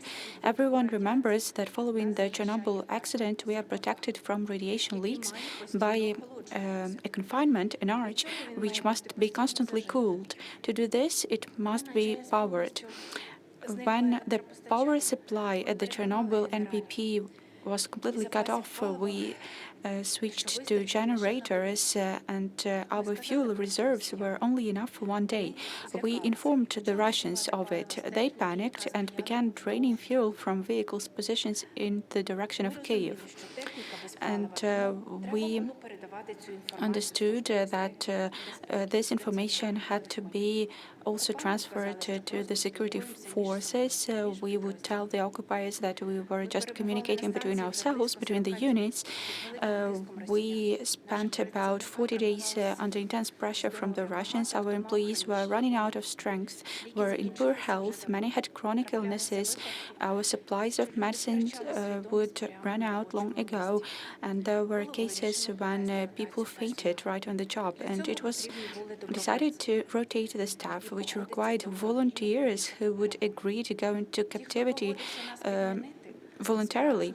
Those who agreed to replace us are true heroes. We are very proud of them because not everyone would dare to do this.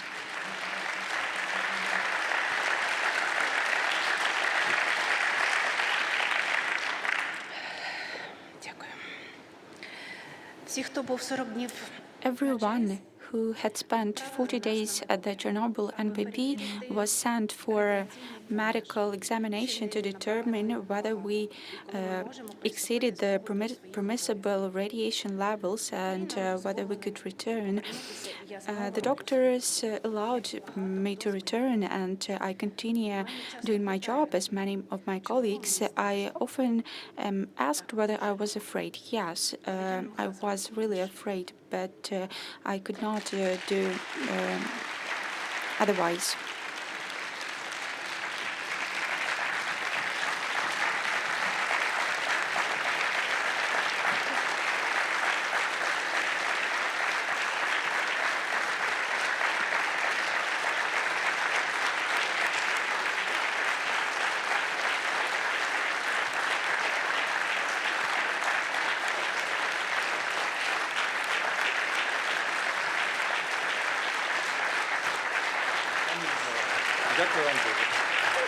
Thank you.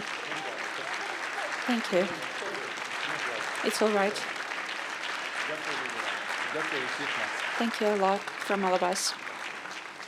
Високоповажне товариство, Distinguished guests, бути dear енергетиком сьогодні Miss First Lady, being an energy professional today means being brave. It means taking on enormous responsibility for people, for communities, and for the resilience of the entire country. Ms. Lyudmila, thank you very much for your resilience, for your courage, for your unwavering willingness to work for Ukraine. Сьогодні ми говоримо про стійкість. Today we are talking about resilience. During every international meeting, every negotiation, Ukrainians try to explain to our partners what Ukrainian resilience means. Що таке стійкість під час війни? What resilience during wartime means. Resilience does not exist on its own in isolation. Resilience is always created by people by doing their job every day, wherever they are. The Ukrainian power grid consists of thousands of power plants and substations, thousands of kilometers of transmission lines, thousands of kilometers of distribution networks. Since the start of the full-scale invasion, this system is being under daily attacks by bombs, drones, and missiles, but it is still alive and functioning. It provides light. And this is not thanks to metal, but thanks to our people who go to work every day, take shifts, and do their job. These are the people who last winter, in 20-degree temperature below zero, restored heat for Kyiv residents, also those who rescued people after strikes, the engineers and technicians who look for solutions and find them every day, the solutions that are not in any textbooks and protocols. The resilience has specific names attached to it. Lyubov Berehova, an electrician from Zaporizhia, during an attack on the substation, she noticed a fire, reported it to the management, shut down and grounded the equipment.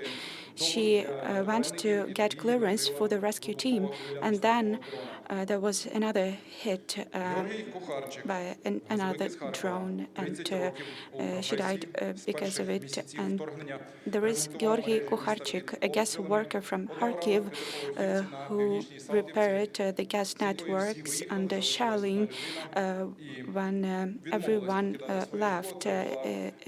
Someone who refused to leave their place of residence. So the brigade, under the leadership of Kukharchik, came to bring back gas to that one person. Alexander Koshchenko from Sumy region was restoring a pipeline on the border with Russia. He came under fire, but despite everything, he finished the job, made his way out, and led his colleagues out of the enemy's line of fire. Yuri Zakabluk, a mechanic at the Dnipro thermal power plant, has worked for 20 years, and after another shelling, he found a solution how to restart the generator to provide people with light and heat.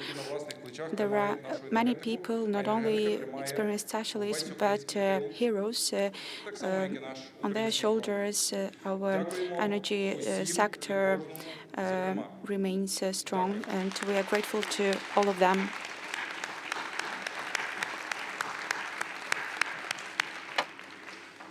Не всі історії боротьби за світло мають Not every story of struggle for light has a happy ending. We remember one of the most tragic days for the energy community, the 1st of February 2026, when in Dnipropetrovsk Oblast, Russian drones hit a bus.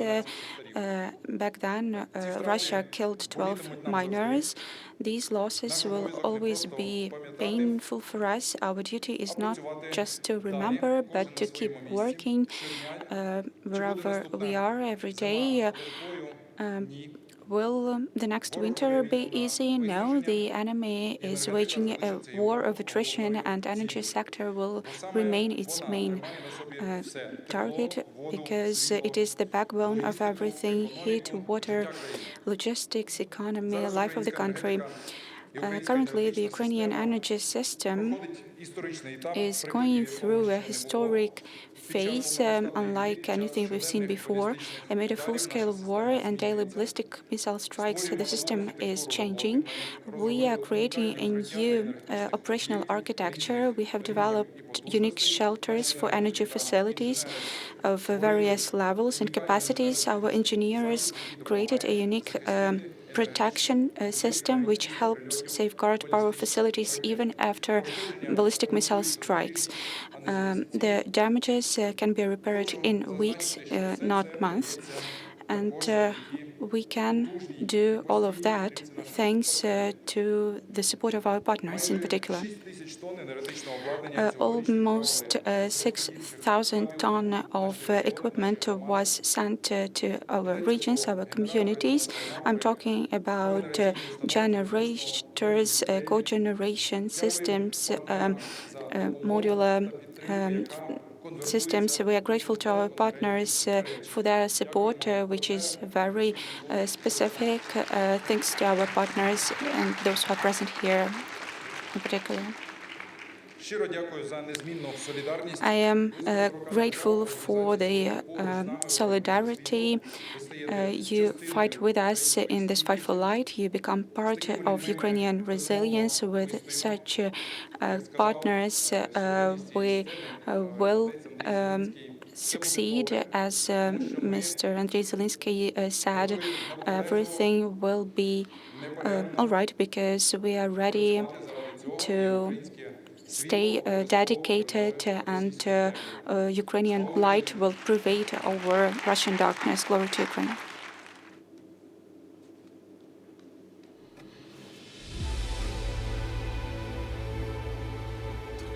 The war has changed railway operations. But the trains keep running. Despite daily shelling and evacuation delays. Last year, Ukrzaliznytsia transported 28 million passengers. That's almost the entire population of Australia, or the populations of Finland, Norway, Denmark, and Estonia put together. Among them are those who fled from danger, those who were helped along the way, those who arrived to support Ukraine, and to deliver whatever is needed. 28 million passengers. That's 28 million reasons to get on the road. Behind every trip is someone's homecoming, a reunion, or a road to a goal. And the brave people who help these meetings happen every day. Those who keep their course so that the country can keep its own.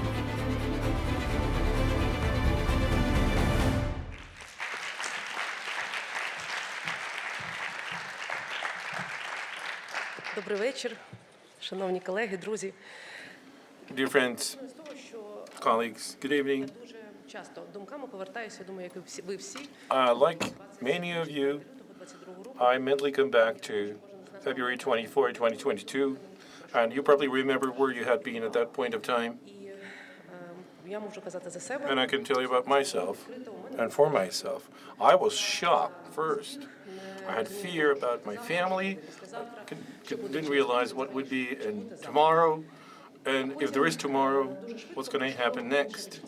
And then there was a different feeling that one needs to act, not because we all became fearless immediately. Freedom is more important than fears.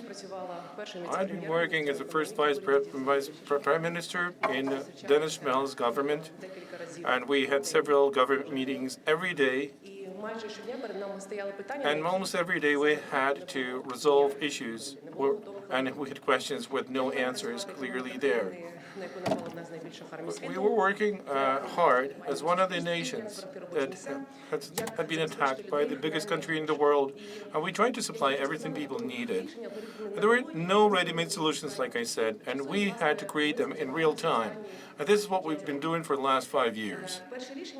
The first solution that we tried to find, they look almost technical today, but behind every decision like this, there had been very specific things that people needed. We implemented the martial law, we limited critical imports, and all that had been done not to seed panic inside Ukraine.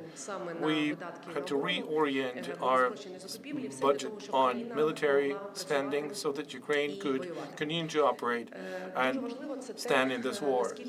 It's also very important how digital solutions and digital services were working quite smoothly and correctly. This gave us a chance to prepare for this full-scale invasion. We had digitalized most of our government services, and during that war, we were using digital solutions as opportunities to be connected with people, especially those vulnerable areas. And support was one of the tools, e-support was one of the tools which had become a comprehensive tool that we've been using so far to overcome the war aftermath. E-recovery program, that's for real estate, there is e-housing and other solutions that have been implemented during the war. One can get registered free of charge and get, for instance, funding to start their own business, which is a great solution. That digital infrastructure made us much more resilient, and I think that's one of the features of our nation. We need to be there.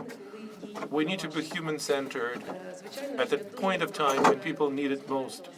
I keep smiling right now, but this was one of the most challenging moments in my life, which was fuel crisis of 2022. Huge lineups next to the gas stations.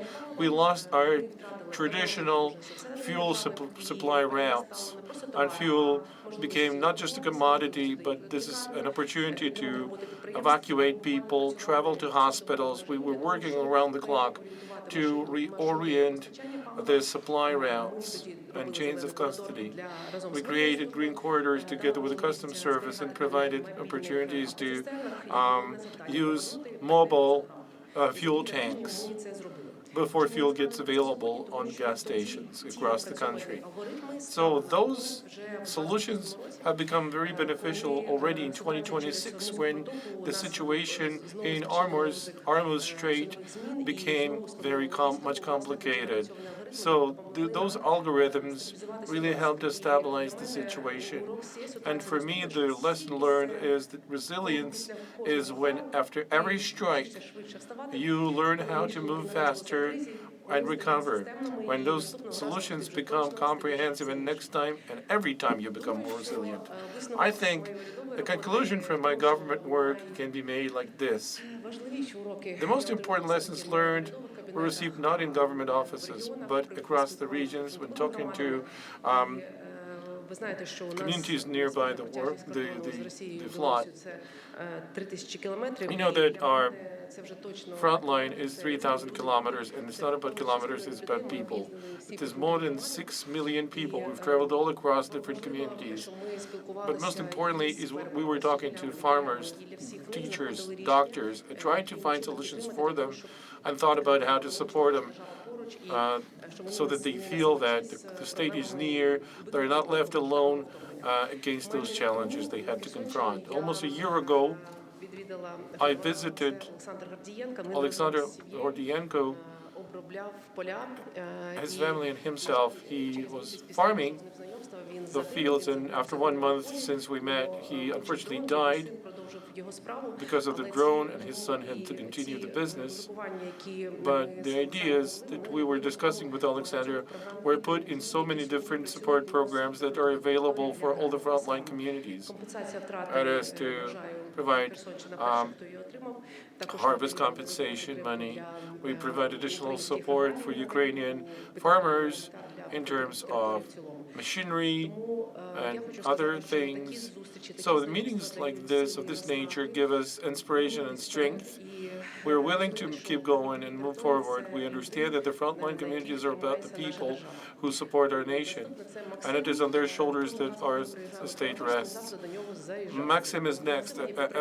Maxim runs metal processing a company, and it's a textile workshop where these ladies actually make Ukrainian clothes.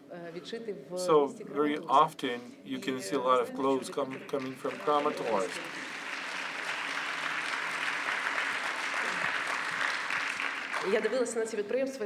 I was looking at those companies and thought, okay, to open a company in peacetime, to start your business in peacetime, it is already challenging. And if we're talking about frontline communities and opening businesses there, starting businesses there, it's even more incredible. So these people keep working.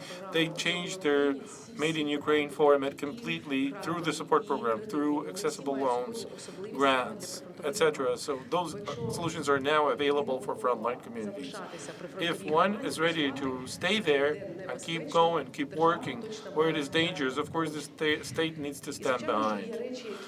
Naturally, there are things that will be with me forever. Hospitals for children, we were there with Minister Lashko. We had an exhibition of dangerous explosives that surgeons were actually collecting by treating children. We understand these stories are about women, about children. We saw that in Kherson, Mykolaiv, and Sumy regions. So these stories move so fast. So every time when we're traveling, we're wearing body armor. And I understand the Russians are just hunting down and chasing people and target ambulance vehicles. But nevertheless, our people continue to work, and we have increased wages for doctors, for emergency support. I think Mr. Lashko is going to tell you in more detail about that. So we need to grow that funding for frontline communities. And once again, one of the last stories, that was my travel to Zaporizhia in July, and we had a meeting in a kindergarten, in a daycare facility. It was always a big contrast when above you can see the guide bombs, and now down on the ground we can see wonderful life, and you understand life can be different. I purposely showed you Mr. Fedorov. I gave a call just before I came here. I said, do you remember our government? He promised to open one of the first kindergartens on the 1st of October, and that's the first time when the state has allocated funding for this new daycare facility in the state budget, as children deserve good life, good training, amazing learning experience, and keep dreaming about the future. So we've been talking about resilience a lot, especially people from economics, or with the economics background. They speak about damages, about funding. But we all realize today everything is about people. This is an entrepreneur who has to rebuild his workshop after an airstrike. This is about a woman who wants to forget about the war just for a minute, and I would like to thank everyone who continues to work where it is dangerous. I had an honor to have met you, and every meeting like this reminds me why the state has to be resilient, and it's all about people. It's all about those people who, without loud words, are doing their job every day for Ukraine to live and continue to fight back. And thanks to you, our country is still standing. Thank you so much, and glory to Ukraine. Мої вітання всім присутнім в цьому залі. Hello, everybody. Мене звати Олена. My name is Olena. I've been an elementary school teacher my whole life from a regular Ukrainian village. Let me tell you about my school. Why it is so dear to me? Because I was studying there. 44 years ago, I came to work there as a teacher, and my daughter left the school. So, what about our school? So, our school is a big pride for us. It's not mine.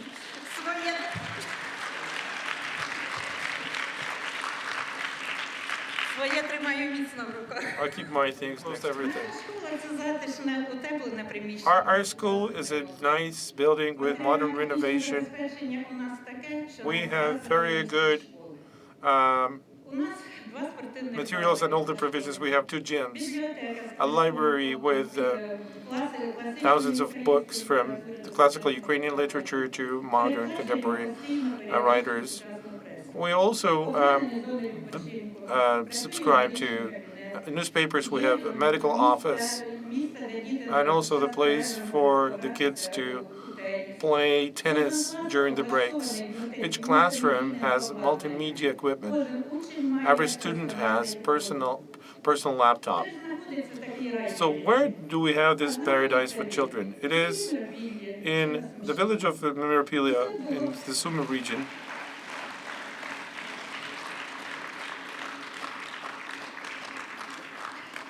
Усе було б добре. Everything would be great.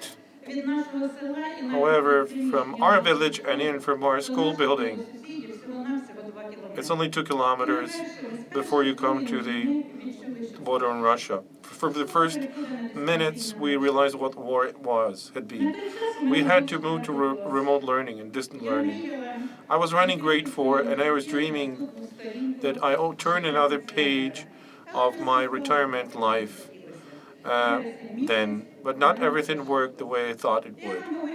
And I had to take the first grade students, again, 6-year-olds, sitting in front of the screen, and I need to teach them how to count, how to read, discover this world. And most complicated thing is to teach them how to write. If you never worked with the first year grade children, then you would be laughing. If you have this experience, you wouldn't ever do that. But we have a very friendly team. As you understand, one soldier is no good for the battlefield. So we want to thank our children, their parents, for their support, for taking my advice, and sometimes they give some good recommendations to me on how to run things. What I can tell you, the training was really difficult. This distant learning is horrible. Plus the shelling, blackouts, and of course no internet connectivity. We had situations when the first class was at 9 o'clock in the morning and the last one at 4 p.m. when we had electricity available again. So we had to work whole day long. Without electricity, of course, you take some rest. And the kids too. So were their parents. Wow. Because of that shelling, I thank you for your support. I'm not the greatest speaker in the world, but because of that shelling, I had no possibility to work from my home, so my husband equipped my desk, my workplace in the basement, and from there I had to work for 1.5 years.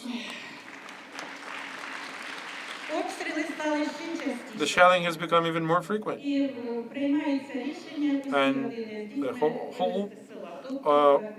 an official decision was made to evacuate the entire village's population, together with the children and with the school staff. At that time, we'd had 2 school buses. One was transferred to the armed forces of Ukraine. And with the second bus, we had to actually dispatch all our belongings. But we lost a lot of stuff as well. Totally devastated. So leaving my household, I would never think it was my last look at it. I still have the keys. Here they are, but I will never apply them because there's no door to be opened. This is my sentimental value. It has no practical use anymore. But I always carry them on me. So what happened to us in the urban area? We learned to live there. We accommodated ourselves, but the war is chasing us. It's 23 hours a day of air raids, bombardments. They use against us Shaheeds, Russian drones, gliding bombs, rockets and missiles, you name it. It is very difficult to discuss.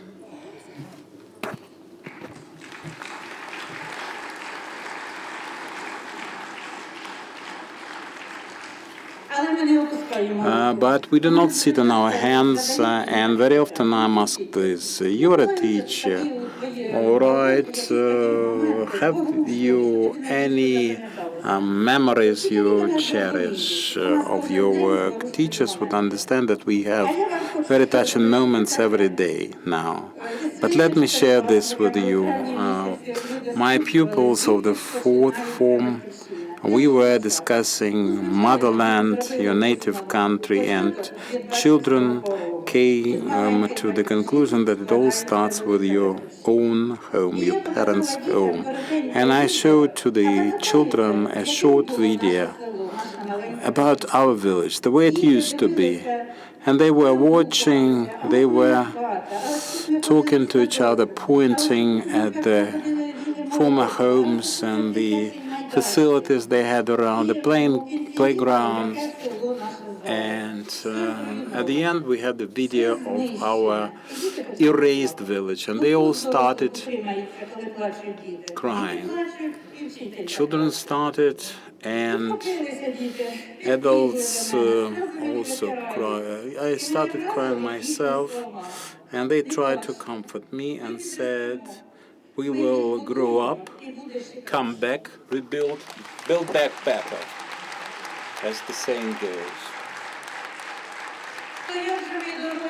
So this is hope that lives in children. So we have to keep up with that. And another school year, another set of children. It's my 14th time that I go to the first form.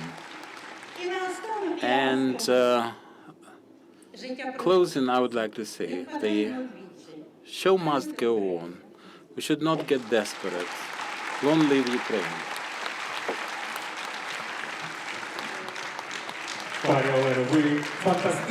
You're fantastic, Olena. Thank you very much for your presence and contribution. Thank you for your love, for your life, for your dedication, for your ministering to the family. Our next story about Hatsan family from Kherson country. Last autumn they came under fire in their native town. Olena, the mother, was pregnant, and she saved her two sons, Anatoly and Artem. Both boys were seriously wounded, and now they are convalescent, and it's a long and difficult story of rehabilitation. But it is also a story about love, support, and the Gatsan family, ladies and gentlemen. Please welcome.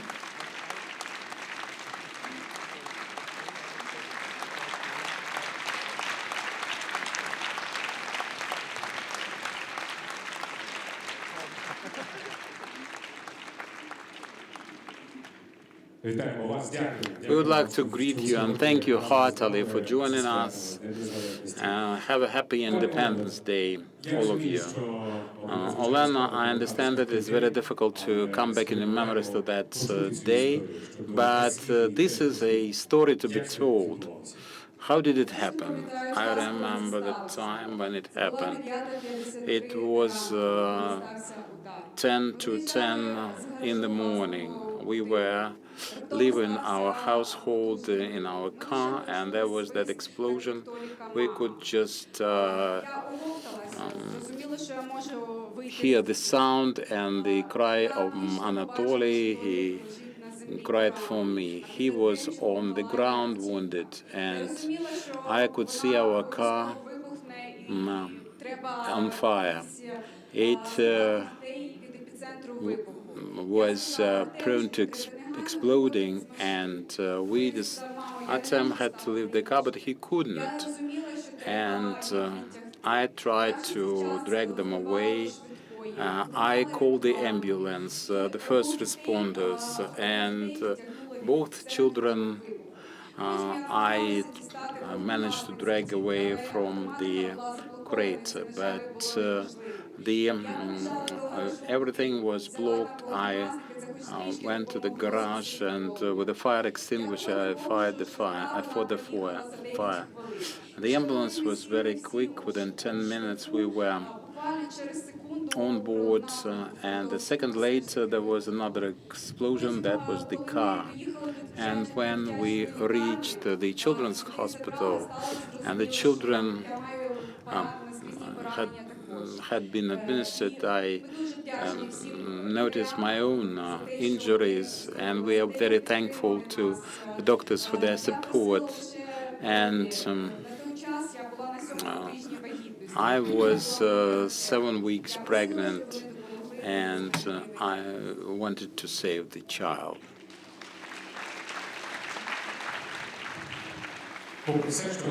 So, despite all that, you managed to save your boys yourself. What was the source of your courage and your decisiveness? I knew that it was a matter of seconds, and I had to think quick and decide quick. So I put away all my emotions and the pain. I didn't feel any pain, quite frankly. I just wanted to save the children. Volodymyr, maybe you can add to this? Do you remember that day? Do you remember the call from your wife? What did she say? Good afternoon, good evening. I remember the day clearly, and I got that call from my wife. There was a message from her. She wanted to be called urgently, and of course, I was very anxious. I called her, and she told me the story. We're still trying to overcome the after effects of the situation. But thanks to the people, to medical staff, to all the people, we are still around and we are fine. Artem, how are you? I'm fine. So I understand this is your first time in Kyiv. No, it's my second. So what have you seen already? Many things. Dnipro Hotel.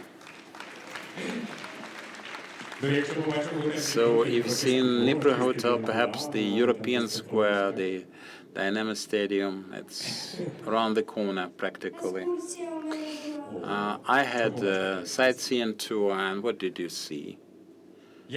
What kind of size? The reason I'm asking is that behind the scenes, you shared that you were surprised by many things. You didn't expect to see the things you saw.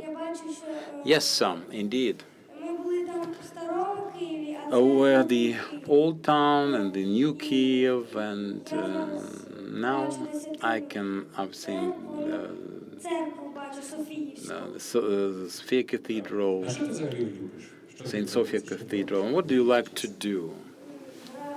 I like to play with my peers, with the children, but it is not always possible because it is not always safe out of the doors because of the air raids. I like reading, I like playing chess, and also I like traveling. You like to travel, right? So I wish you travel as much as you wish to your heart's content. Thank you very much. Anatoly,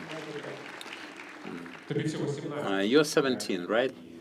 And how is it to be to have two siblings? It's not difficult to have two, because I love them both.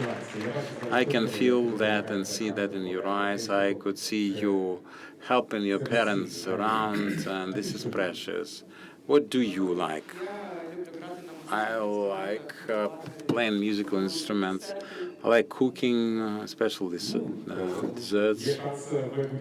So there are some opportunities for you, some options for the future. We'll see. And of course, we'll see. So that asks for an invitation.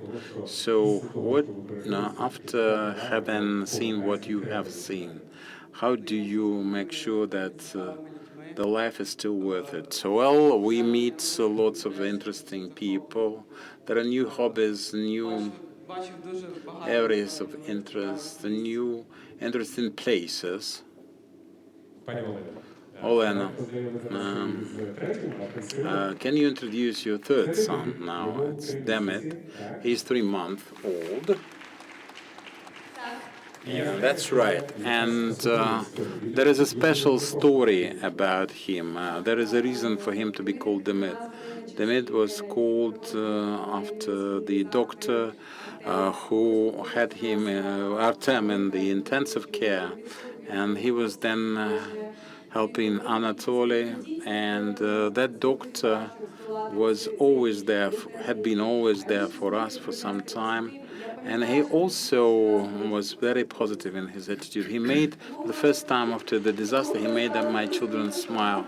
So when we learned that it was a boy, the elder boys, decided in favor of this name.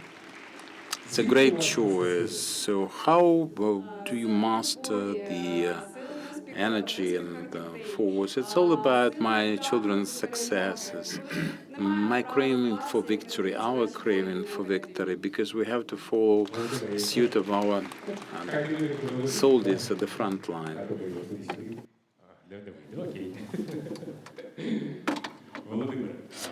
Volodymyr, after that terrible day, how your perception of family has changed? Well, my family got stronger. We are in unity, we help each other, and the source of this strength we derive from embraces, kisses, supporting each other, giving a pat to each other. What is your dream today? Well, I want to see my children not being afraid of thunder during the rainstorm, so they can do what they want in life, be happy in free and independent Ukraine. Well, let's thank you and this wonderful family for their strength, and hopefully your dreams will come true. Let's give them a round of applause. This is the family of Hatsan from Kherson. Thank you.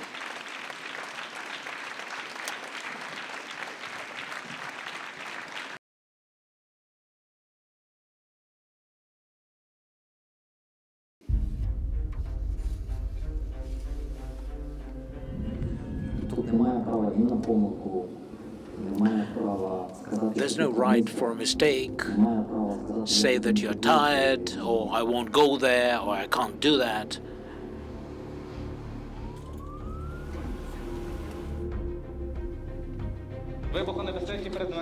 Explosives, do not go there, do not touch them.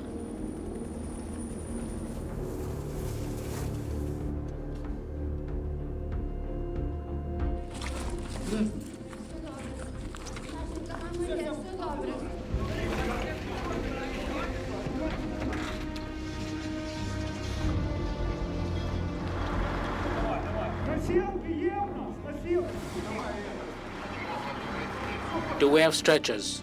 Okay, let's go.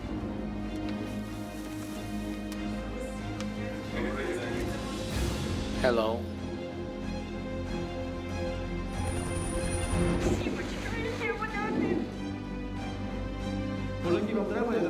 Guys, do you need energy drinks?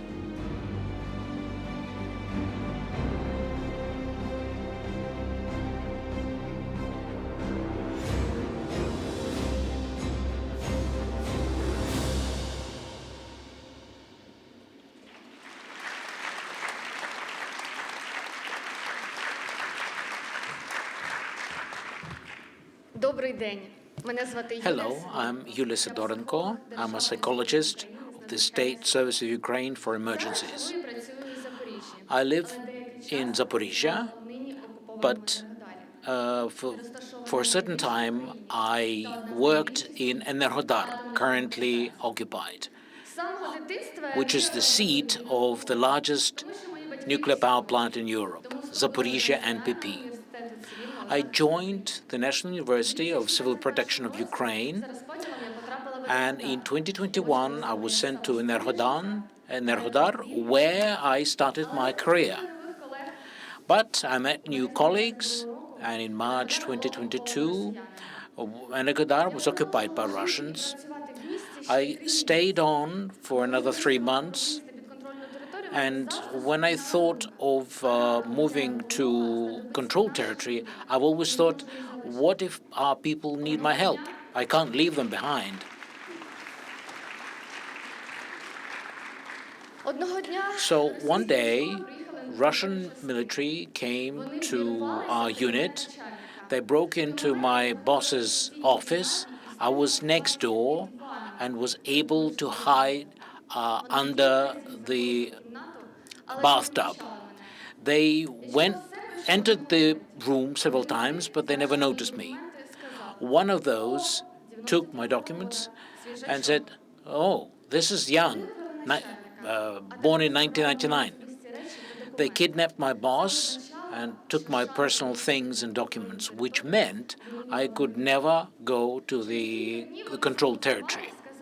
Several days later, they phoned me and said, "We will give you your things back, but only if I come and collect them personally."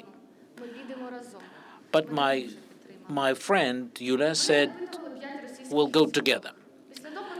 I was interrogated by 5 Russian military. They never gave me the documents back, only my phone.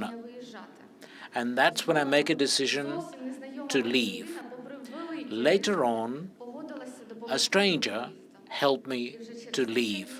And several days later, I saw the blue and yellow flag again. Так почалося моє життя і робота у That's how my life began in Zaporizhia. What we do is we do psychological support to victims who suffered, shelling, lost their homes or loved ones. I remember my first response after one convoy of vehicles was hit by Russian rockets. One lady was dead, and I remember her phone ringing, her loved ones were phoning, and they obviously had no idea that she was dead already. But I thought I would rise to the occasion, and did. I did. Тому я на своєму місці. So I continue my work. Дякую. Thank you. Мені дуже допомагають розмови з колегами. What helps me a lot is talking to my colleagues. After every time we respond to a situation, we share our experiences, and they understand everything I say, and they understand how important this opportunity to talk to your colleagues. І своїми діями нагадують. My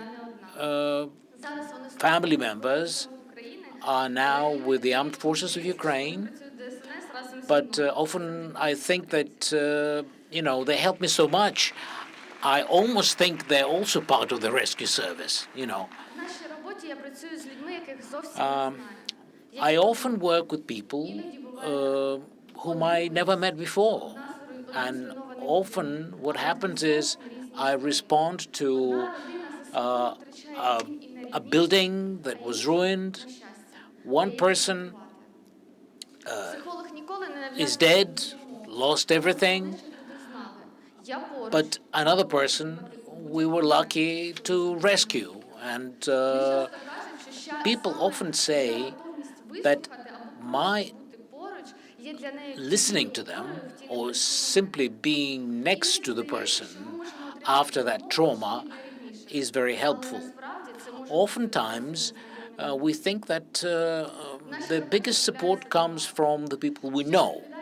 But that is not always true. Sometimes strong support can be obtained from complete strangers, if they do the right thing, of course.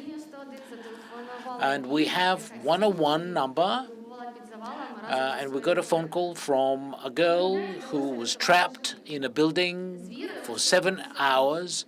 We were able to respond and rescue her from under the debris successfully. It may sound banal, but it's not a theory, it's practice. I often see that people go through the most difficult times of their lives, the scariest moments of their life, but they find the courage to keep on going and get over this. Thank you. Бажаю всім міцного здоров'я. I welcome everyone. I cannot tell you where Ukrainian doctors take their resilience, but I can tell you where I had the tastiest coffee of the past 5 years. It was a small town in Kharkiv region after Kharkiv region was deoccupied. And the coffee I had was in an ambulance garage. Those people didn't say a word, but they treated me to coffee and just looked me in the eye. And when the coffee was, it was cooked over the open fire, almost in the field, they shared with me stories that I still remember. It's stories that in responding to emergencies, the ambulance team had to go through Russian checkpoints. People who had to do their job. And when I asked them, what were you thinking at the time when you were responding to a phone call? And they often say, I don't know. It was my duty. I was responding to the duty call. So today, I was glad to see that one woman thanked me, and when she thanked me, she really thanked all the doctors of Ukraine who are helping, all the emergency workers who are responding to trouble and blood and loss of life after every shelling. So I would like to thank Olena Volodymyrivna. Thank you for launching these series of summits for First Ladies. And I think it was the first or second summit when we launched our mental health program. It is still functioning. It keeps helping Ukrainians, and it's both for doctors and for rank-and-file civilians. The third summit, we launched International Medical Partnership. Again, it's doctors and for the doctors, because we learn from others and we help our people. And if someone 5 years ago would say, if the Ukrainian system would be able to work without electricity, with badly functioning waterworks and sewage systems, heating, well, now we know what the answer is. It can, and it is functioning. And we do all of this in order to preserve Ukrainian nation. So often, when you do a Google search for hero, the AI probably, would likely say you were probably searching for medical staff, because, medics and medical professionals are doing heroic deeds on a daily basis. And sometimes it may look like just ordinary work, but there's a lot that we cannot see. There's a lot going on behind the scenes.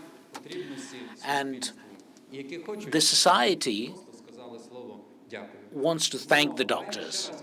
So let's give all our doctors and medical professionals a round of applause, as well as the partners who help Ukrainian medical system to stay afloat. Thank you.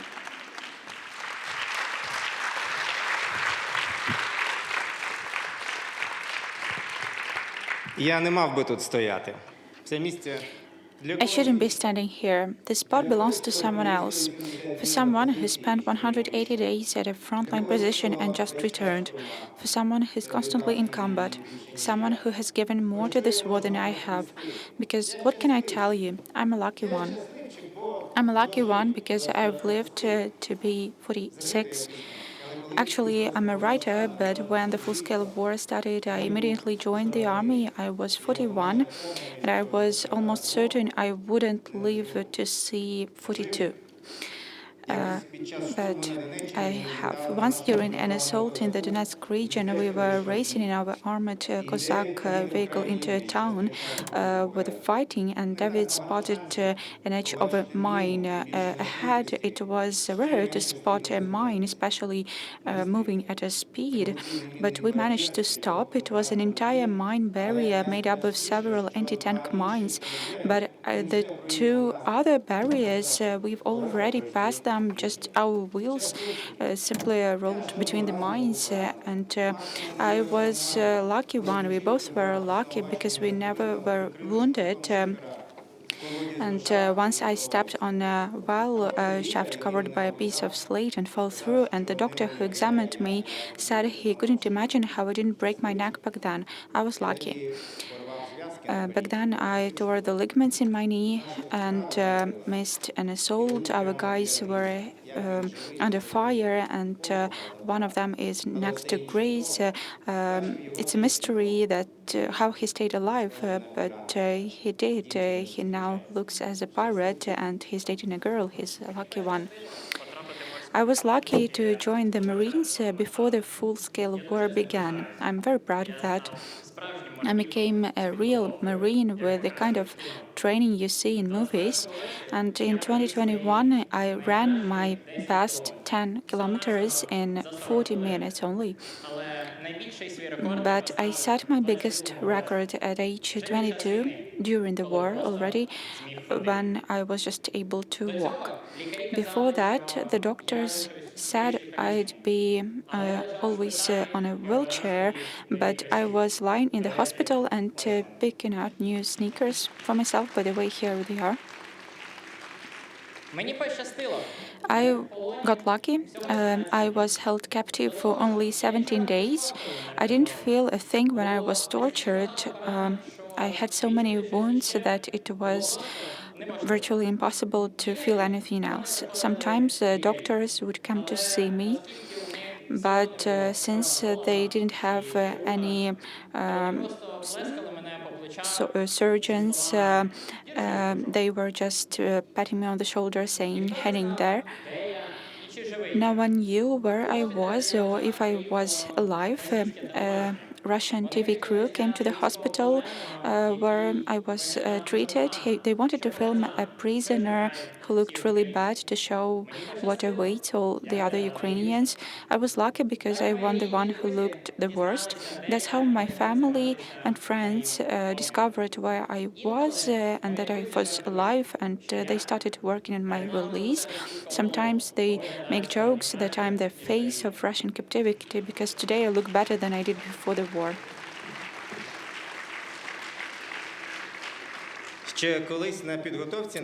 Back when I was in training, they told me that when a bullet flies close to your head, it makes a clicking sound. Click, click, and if you hear that clicking sound, you're lucky because it clicks only after the bullet has flown past you. Later, I heard it myself. Click, click, click, lucky one, lucky one. Once we came under fire from a a special kind of weapon which burns everything, even birds on the trees, and they landed around us literally, and not a single one exploded. If they'd exploded, no one would have survived, zero chance to survive, and only this summer I found how it was possible. But it's obvious, actually, I'm a lucky guy. Shepard was the first to be buried in the summer of 2023. He was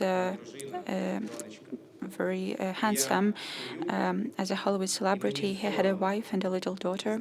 And I stand here and I feel ashamed. I know I shouldn't feel ashamed, but I do feel that because he died and I'm just a lucky guy. I remember in March of 2022, the guys and I were drinking tea, having tea, and looking up at the sky. It was cold, and the sky was fantastic, of fantastic pink color, like marshmallow. It was in Mariupol, and suddenly we saw an enemy helicopter coming for an attack, a combat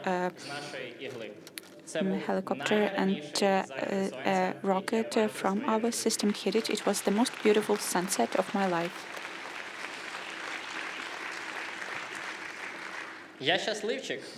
I'm lucky because I managed to call my brother from the encirclement. There was no signal, but I could talk to him. We talked for a long time, for 8 minutes. And back then he said he was proud of me, not just as a brother, but as a soldier. I couldn't speak.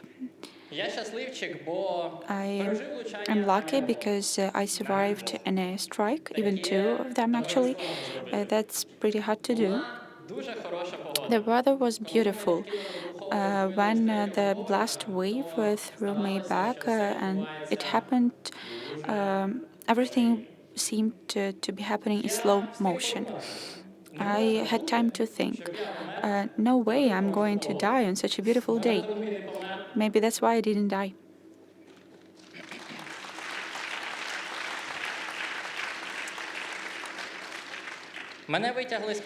They pulled me out from under the rubble and put me in the basement near the entrance, and that's exactly where the second bomb hit.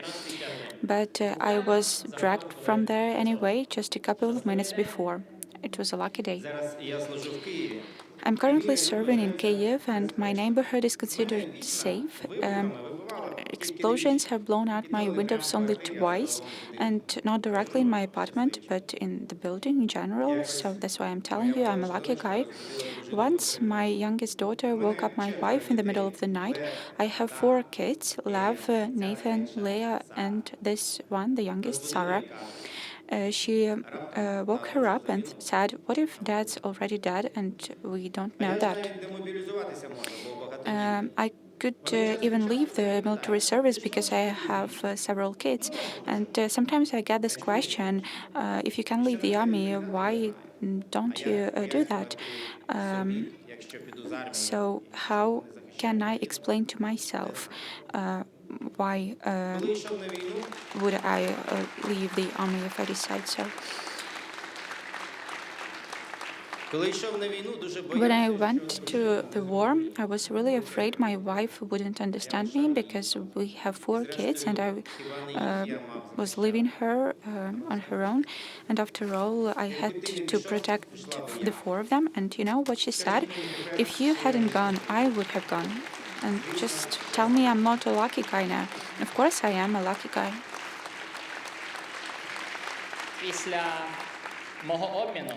After the prisoner exchange, one of the first things I heard from doctors in Zaporizhia was that I would never walk again.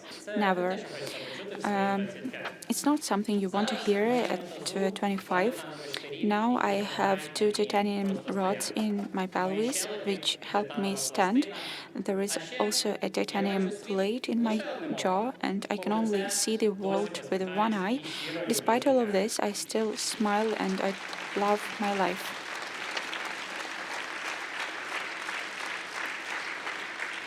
I am happy because I have an incredible partner, and I'm really happy to see her here today. She joined the military in 2022. She's currently serving in Kyiv, so she spends 4 nights a week at home. Not everyone is so lucky. I am happy because I'm saying these words from the stage, looking at you, and because you are carrying our child.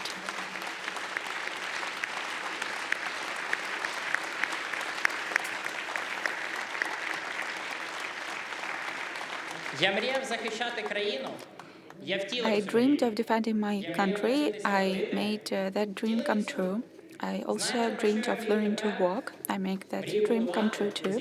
Do you know what I dream of now? I dream of building a future in this country.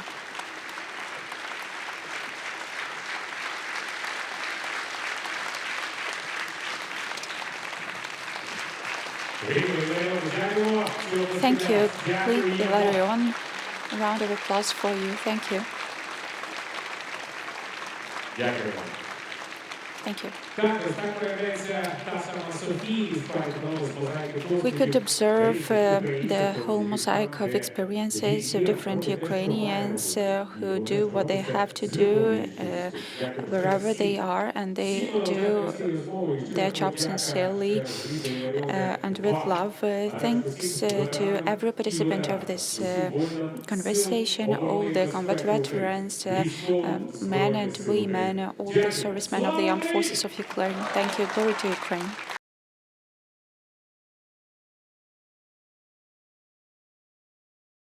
Today, all leaders of the countries that know well the price of freedom, memory, and solidarity. Countries that have understood if a crisis threatens a friend, a neighbor, and a shared future, action must be taken not someday, but right now. Ladies and gentlemen, it's my pleasure and honor to welcome to the stage Gitanas Nausėda, President of the Republic of Lithuania, Alarkaris, President of the Republic of Estonia, and Alexander Stubb, President of the Republic of Finland.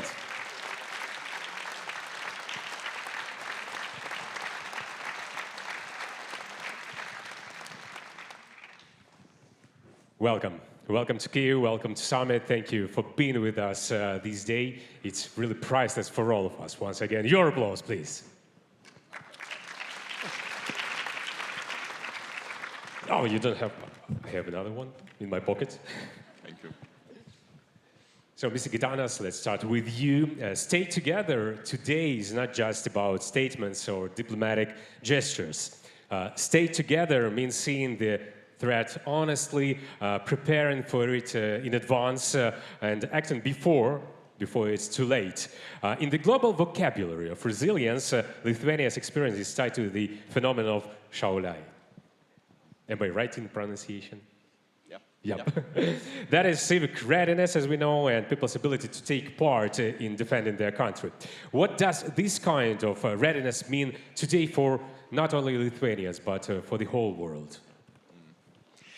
You know, I will start from my yesterday's experience, because we spent a very nice evening together with our leaders and with President Zelensky. And we went to the garden of Sophinosti. Did I pronounce it correctly? Very good. Sophinosti, it means the garden of wisdom.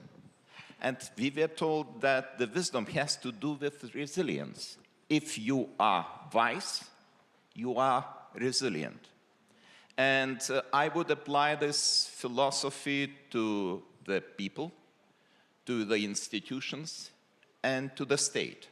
In order to be resilient, you have to be wise. My country gained the wisdom through the hard experience, through the hard history. Probably not many of you know that Lithuania used to be a very big state. In 15th, 16th century, the territory of Lithuania, Grand Duchy of Lithuania, was 1 million square kilometers. including the current territories of Belarus, Ukraine, and we were living and coexisting peacefully together in this state. But even 500-600 years ago, the Moscovite state or Moscow state was expanding and tried to break our resilience. And unfortunately, they succeeded. And it led to the partition of this Commonwealth of these states in 18th century. First, second, and the third partition, and we all lost our independence. And I'm trying to understand why it happened. Probably because we were not resilient enough, and we were not very close together. This sense of togetherness was not like so strong as it is now. Now we are in the NATO, we are in the European Union, and this is the best security guarantee for all of us. So my answer to your question is, the most important step of our resilience since the regaining of independence in 1990 was a membership in European Union and NATO. Now we are in the club of true friends, where we can count on each other, and we can bring our strength together, increase our strength together. And when we talk about resilience, of course, we have to talk about so-called external resilience and internal resilience. And I think it is very important to speak of resilience of the people, to keep the people's mind clear and resilient from disinformation, propaganda. Unfortunately, Russia is very strong in propaganda issues. And we have to defend the minds of people from Russian manipulation of information, disinformation, and propaganda. It's very important because resilience starts from people. If the people are strong, the state is strong. And I really admire Ukrainians because you have so strong nation, you have so strong people, and this is most precious asset you have. The drones, tanks, military equipment, ammunition are very important, but the resilience and the freedom starts from the people. If the people are freedom-loving, they will defend the country, and this country cannot be defeated. Thank you. Mr. Aller, Estonia shows how a small country can have a major impact by preparing in advance in digitalization, in education, in cybersecurity, and of course in citizens' trust in the state. The Estonian phenomenon of Tigri-hüpe, yeah? Well, if you say so, yeah. proves that resilience can be built long before crisis hits. What from Estonian experience could be especially useful for a world that must be ready not today, but yesterday? So thank you. Just I maybe start with my today's emotion. I visited exhibition of modern technology, defense technology here in Kiev. There was also a Minister of Defense, and he said, in the beginning of the war, his unit lost 10% of his people. And he realized that we should do something differently. And he started to work on technology. And the same happened when we regained our independence in 1991. People realized we have to start from the scratch.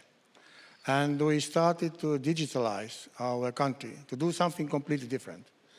But digitalization, as you mentioned, it's resilience. It's built on trust. And citizens need to trust public work and make sure that their data are protected, especially now when I'm talking about AI. And it starts with a very simple thing. In the beginning of the 90s, when email started to emerge, building trust was very simple. If you get an email, you answer the email. So that means trust is very important when you when you start using new technologies. And of course, technology only doesn't make your country resilient. I'm using paper, by the way. That means not everything is, you shouldn't digitalize. There's always paper, there are books and everything. So sometimes you need also paper apart from modern technology. That means technology alone doesn't make our society resilient. People do. And in cybersecurity, we often say what the weakest link is a person. And person who's sitting in front of a screen. System can be hardened, but people can still be manipulated. And this is digitalization or digital resilience begins with skills. And people need to recognize manipulation, fraud, and cyber threats, understand technology they use, and know how to respond when something doesn't look right. And the Estonian experience with Tiger Leap, that means we given computers to every school and so forth, is a good example in investing in resilience before we knew exactly where technology would take us. And as I said, we equipped schools with computers, connected them with internet, and crucially invested in teachers and skills. And there is also a wider lesson for global resilience. Capabilities developed nationally become much more resilient and valuable when countries share experience, standards, and solutions. Resilience cannot stop in national borders when threats don't do so. So this is my first kind of impressions, what I want to tell you. And to conclude this part of my conversation, being prepared means having resilient systems, but also resilient citizens. Thank you so much. Mr. Alexander, Finland has a very strong culture of readiness for challenges, and of course Finnish sisu is often translated as endurance or inner strength. I even saw an amazing movie which is called Sisu. I don't know if the movie is amazing, but there is a movie. But it's understandable after watching this movie what it's about. At the level of the state, this shows up as far more than a character trait. How exactly does SISU become a system? Defense, trust, preparation, the capacity to act over the long term, and more broadly, what does it mean for Finns to be ready today? Yeah, I mean, first of all, thank you very much for the invitation. And I have to say that, you know, speaking about SISU and resilience in Ukraine today, I feel very humbled. Because you, in many ways, you symbolize what SISU means. It's about resilience, it's about grit, it's about perseverance, it's about never giving up.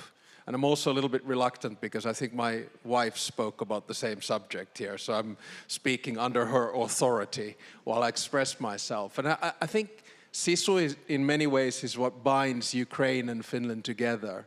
For us, SISU was born as a concept pretty much in 1939 in the Winter War, which, by the way, lasted only 105 days. Yes, there was a war of continuation, but your war has lasted over 1,600 days. And in my mind, what has happened is that the first year of the war for you was survival.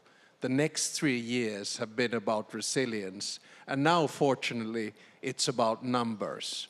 And you are doing much better now than you were doing a year ago. And the numbers are in your favor. But for us, I mean, resilience has meant that you fight wars on the battlefield, but you win wars at home. And that means that when we listen to the testimony of soldiers here today, when we listen to the testimony of servicemen and women, when we witness the families of soldiers who have been lost in the battlefield, they're all about how you as a society are able to cope in a war situation. You have done it in terms of electronics and applications. You have done it by keeping up your education systems. You have done it by modernizing warfare. You have done it by increasing your shelters. You have survived harsh winters. This is what resilience is all about. And that's why I keep on saying that I feel very humbled to be here to speak about SISU to you, because for me, you are the symbol and epitome of SISU and resilience. Thank you so much. Thank you so much, Mr. President, for this short but very useful conversation here on the stage. And of course, thank you so much for your tremendous support for our country. Thank you so much.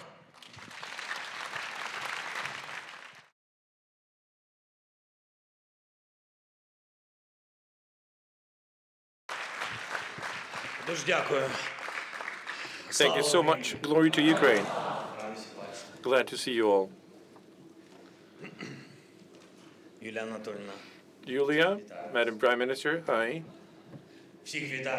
And good evening, everybody. And congratulations on the Ukraine's Independence Day. Congratulations. Recovery of our Ukraine's independence 35 years ago. That's cool. That's strong. Thank you so much, everyone. Especially our defenders who defend our independence. All of you. Strongest people in our country. Thank you so much.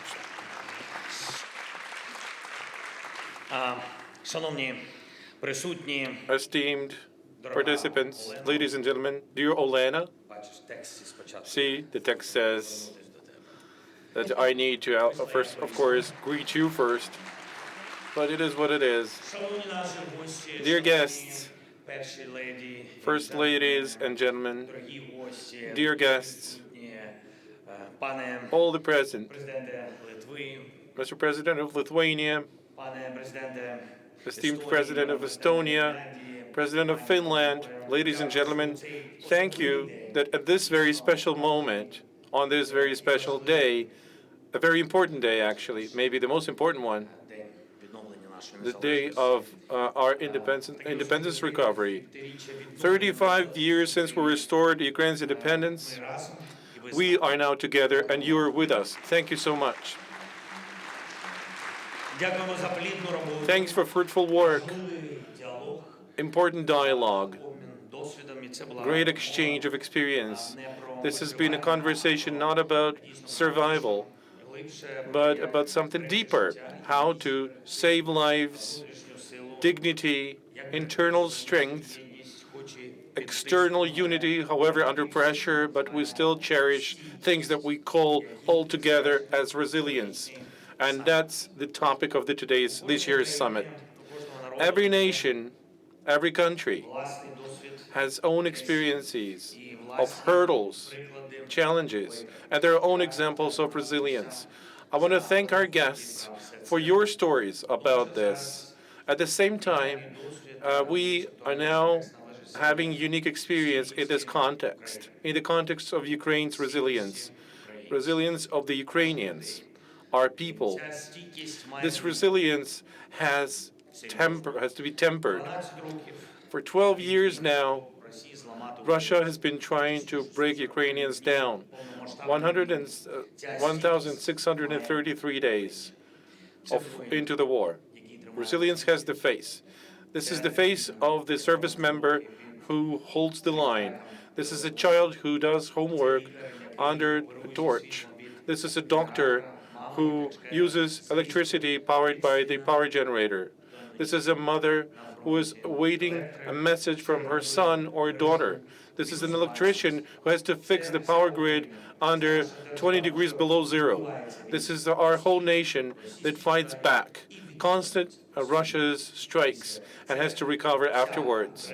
This is about the whole of Ukraine, when since every morning we are waking up, we're standing up, and in spite of anything, we keep going, moving forward, defending ourselves. We're advancing, we're working, we're creating, we fall in love, we take care of each other, we trust, and we have faith. We have faith in Ukraine.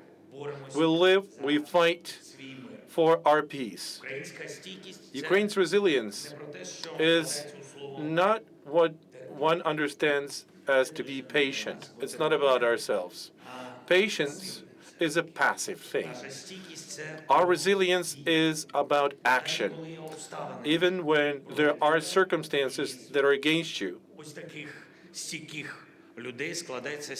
Resilient people make resilient state, strong one, and it continues to work despite the shelling, despite the fires, pays the pensions, teaches, takes care of, treats, and lives. Our resilience is the daily practice to continue our life under the circumstances when many from the outside cannot even believe life can be saved at this point, and it is possible at all.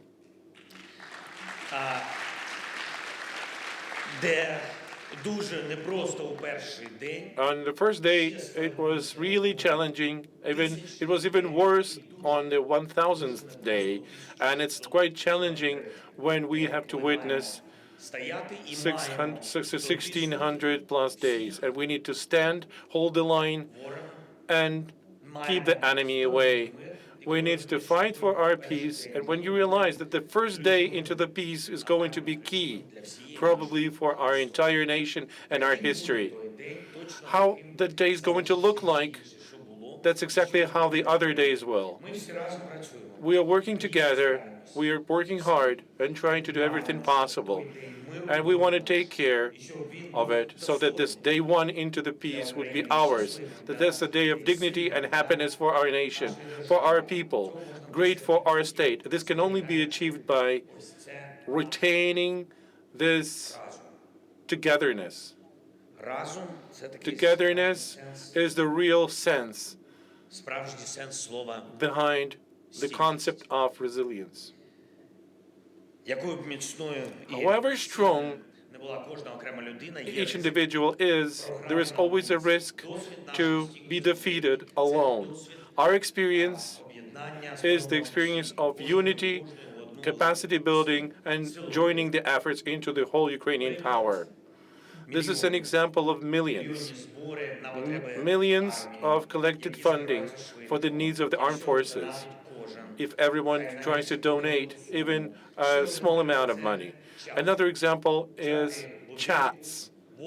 A chat in the house, a chat in the village, a city chat, or community chat, especially in the winter time when people are worried, when they have to overcome so many hurdles together. And they try to offer power generation. They try to deliver something valuable to those people who need that. Deliver food, clothes, petrol. All this experience has to be upscaled on the international level, interstate, interregional, and European levels, by making it really tangible, by building joint architecture of resilience. I mean, continuing everything that Ukraine has been doing here, locally, in between the people, what we managed to do in the families, really manage that, as well as in our communities, institutions, and on an international arena, we need to work together closely. What really works in between the people, this can also work between nations, and this can help overcome so many difficulties. Each country is weaker when alone. Threats are global. Wars, cyber attacks, energy blackmail, fake news, food and climate crises. So we need a resilience architecture so comprehensive and consistent as the joint safety architecture working in Ukraine. Rapid response, and we need to actually retain everything to save people's lives, to keep the prospects for the people, for the nations, when we're one step ahead of the challenges and not catching up. Dear ladies and gentlemen, dear guests, Russia wants to break us. We know that for sure, because What Russia wants is to break the whole Europe, but the Kremlin cannot do it right away. Once against everybody. They're going to be trying to destroy countries one by one, step by step. At least that's what they want. One undecidedness. One doubt. Trying to seed the rhetoric that this is not our war. When countries start refusing from supporting the nations, Russians expect Europe is going to be tired of this war much sooner than the Russia's economy might collapse. That is why they invest in new disparities. And we need to invest in more togetherness. It is exactly what we are doing. Resilience is teamwork. There can be no resilient country being next to the country that had collapsed. We want to build this resilience architecture. Of course, it sounds technically, but it's not about technical things. This is about intrinsic condition of you and us. Intrinsic condition is when there is no power in one country, then the neighbor is ready to share their electricity. If there is no home or refuge, your neighbor is always eager to provide it for you. Russia's armed aggression is going to be fought back, thanks to the European decision and that of the whole world, thanks to cooperating with us, thanks to assisting Ukrainians, defending ourselves from the Russian terror and Russia's evil. The key lesson learned for all the nations is resilience has to be built together. Sharing experience, sharing resources, sharing capacities, and defending each other's lives. It can be done. And a simple answer is in the name of this panel discussion. Be together. I want to thank you all for upholding this principle, and let us try to engage other actors to be working with us, with Ukrainians, with all of us, so that the resilience is there and there is enough strength, and we will then end this war. Your strength, ladies and gentlemen, your strength is in your ability to be speaking to the people without our political barriers, where official diplomacy might sometimes even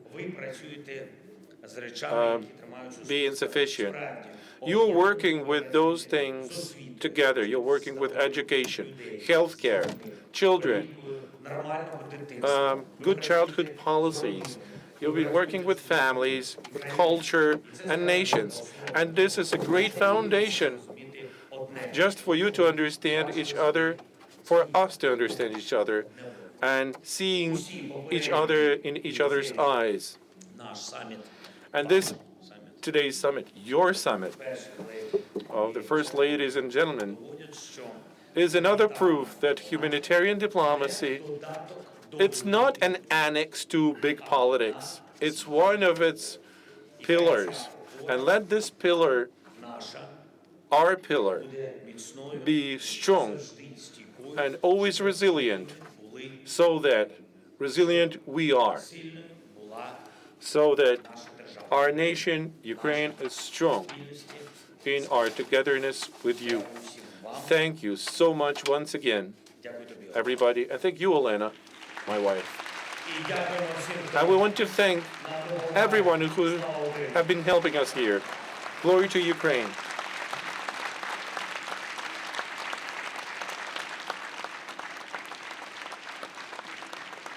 Thank you, Mr. President.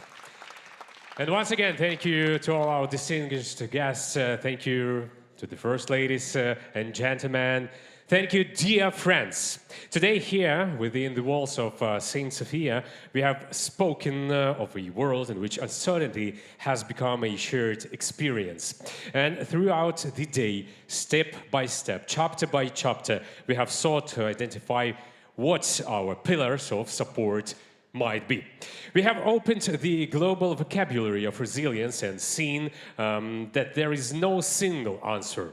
Each country has contributed its own page, its own experience, its own way of navigating a world in which the familiar guides no longer work. And today, Ukraine has presented its own concept to the world, Sophiinist. It is rooted in a 1,000-year-old tradition that has always been ours and which we practice every day. From now on, the global vocabulary of resilience comes to life. In countries, in communities, at schools, families, conversations around the dinner table, and in the decisions of each and every one of us.